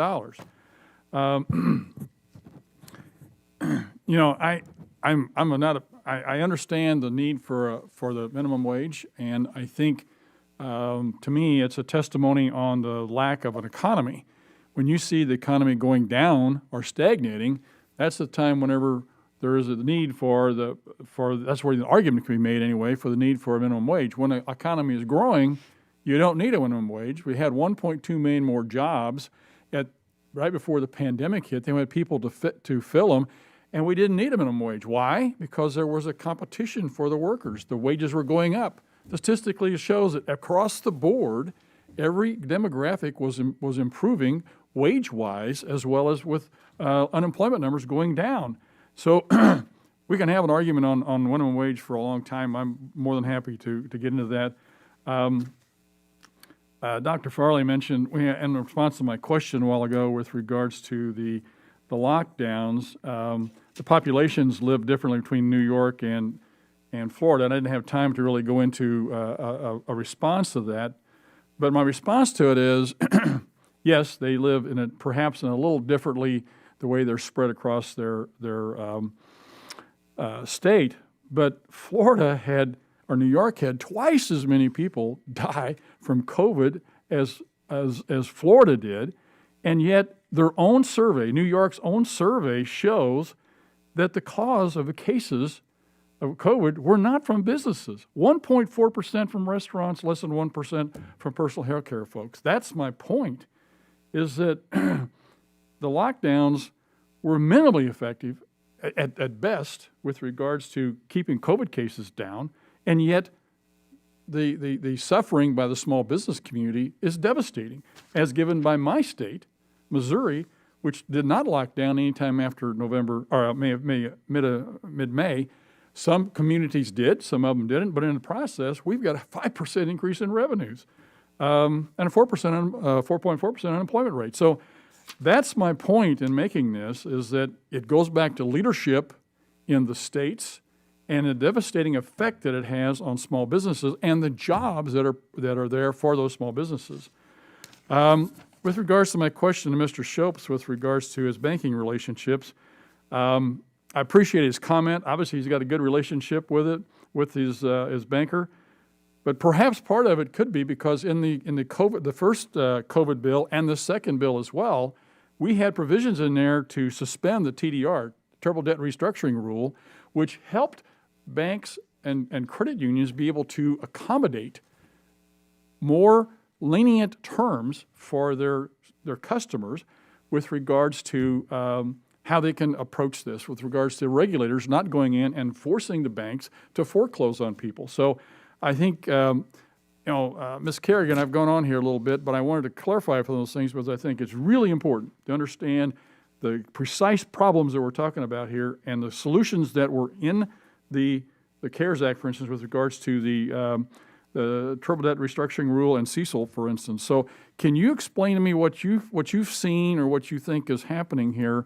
with regards to the small businesses being worked with as a result of the TDR extension and banks and their customers? I think that a lot of the changes that have been made to PPP have just been very, very important for small businesses. Really responded, to many of their needs, and so we applaud the Congress and this committee's leadership, for making that happen. And moving forward, I mean, I think it's just really important that we can continue to identify, as well as opportunities, in this next round as it goes out the door. To make other changes as they may be needed where we are in the pandemic right now. So, and I look forward to working with you on this. My time is expired. Thank you. Gentleman is back, and now we recognize the gentleman from Maryland, Mr. Kwesi Mfume, for 5 minutes. Thank you, Madam Chair. This time I will not take the whole 5 minutes. You were very gracious. I'd like to go back to the point I was making with respect to innovation and finding a way to create more capital opportunities. And I didn't get a chance to get to Ms. Pinder. And Ms. Pinder, thank you very much. It's good to see you again. I appreciate, whether it's this committee or other committees, your willingness always to come before members of the House and to share your perspective. Some of the numbers you gave are a bit startling. I guess for those of us who've watched this closely, maybe not as startling. the number of minority-owned businesses that are Black, Latino, Asian that have pretty much gone under, those that are facing severe budget drains, and those, quite frankly, looking for capital, innovative capital initiatives coming out of the government. The Mentor Protege program is something that I originally wanted to talk to you about, but hearing your testimony, I wanted to go into your suggestions that we look at the Defense Production Act, which the current administration is looking at, specifically Title III, with respect to targeted investment initiatives that would create the kind of wave under the small businesses that we're talking about that will allow them to sail into the future. I assume you've got some specific ideas there, and if you could take a moment to talk to the committee about some of the things you think that we ought to be arguing for and making a case for it under the Defense Production Act, specifically Title III, as this administration looks at enacting that would be very helpful. Thank you, Congressman. I think that part of what we can examine is showing a preference, using that vehicle by showing a preference for sole source provision in 8A. I'm having some audio issues. Can you hear me okay? I can hear you. Okay. By expanding the use of sole sourcing with provision under 8A, I mean, using that act to do that, it is an opportunity to look at, as we talked about, businesses pivoting as a result of COVID, the manufacturing industry, of which under the Defense Act has supported in the past. Can we take the opportunity to help engage minority businesses in manufacturing? An idea that we have been discussing is looking at maybe some foreign investments in order to do that. Looking at companies that would want to invest in the U.S., having that partnership, whether it's through teaming agreements and joint ventures with minority businesses, and having that as an entree into the manufacturing world. And so it's looking at that and looking at Buy American as to how do we pivot with some of these companies to help with,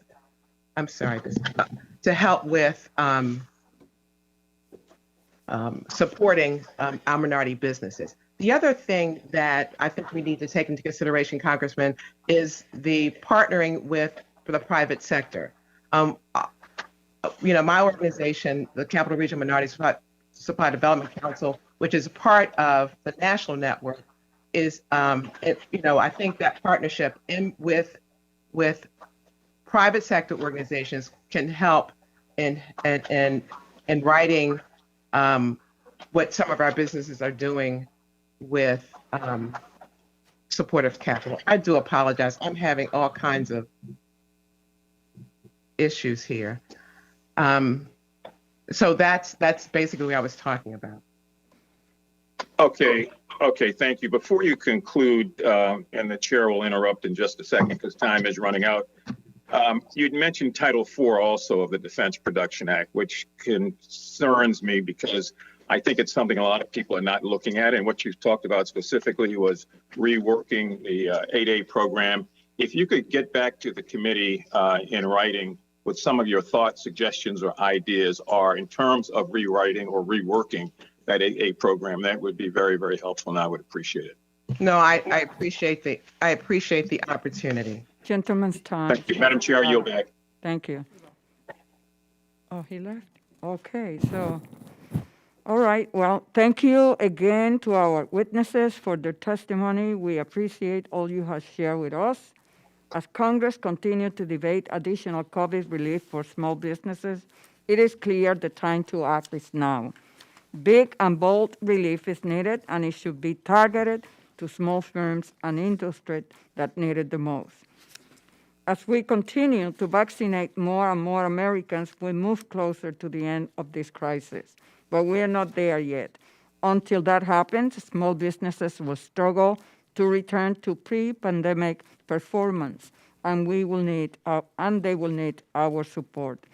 That is why targeted IRA grants for micro businesses left out of PPP, supporting those hardest hit sectors of the small business economy, and improved entrepreneurial development and government procurement programs are so vitally important. I ask unanimous consent that members have 5 legislative days to submit statements and supporting materials for the record. Without objection, so ordered. And if there's no further business before the committee, we are adjourned. Thank you. Thank you, Madam Chair. Thank you all, and especially the witnesses.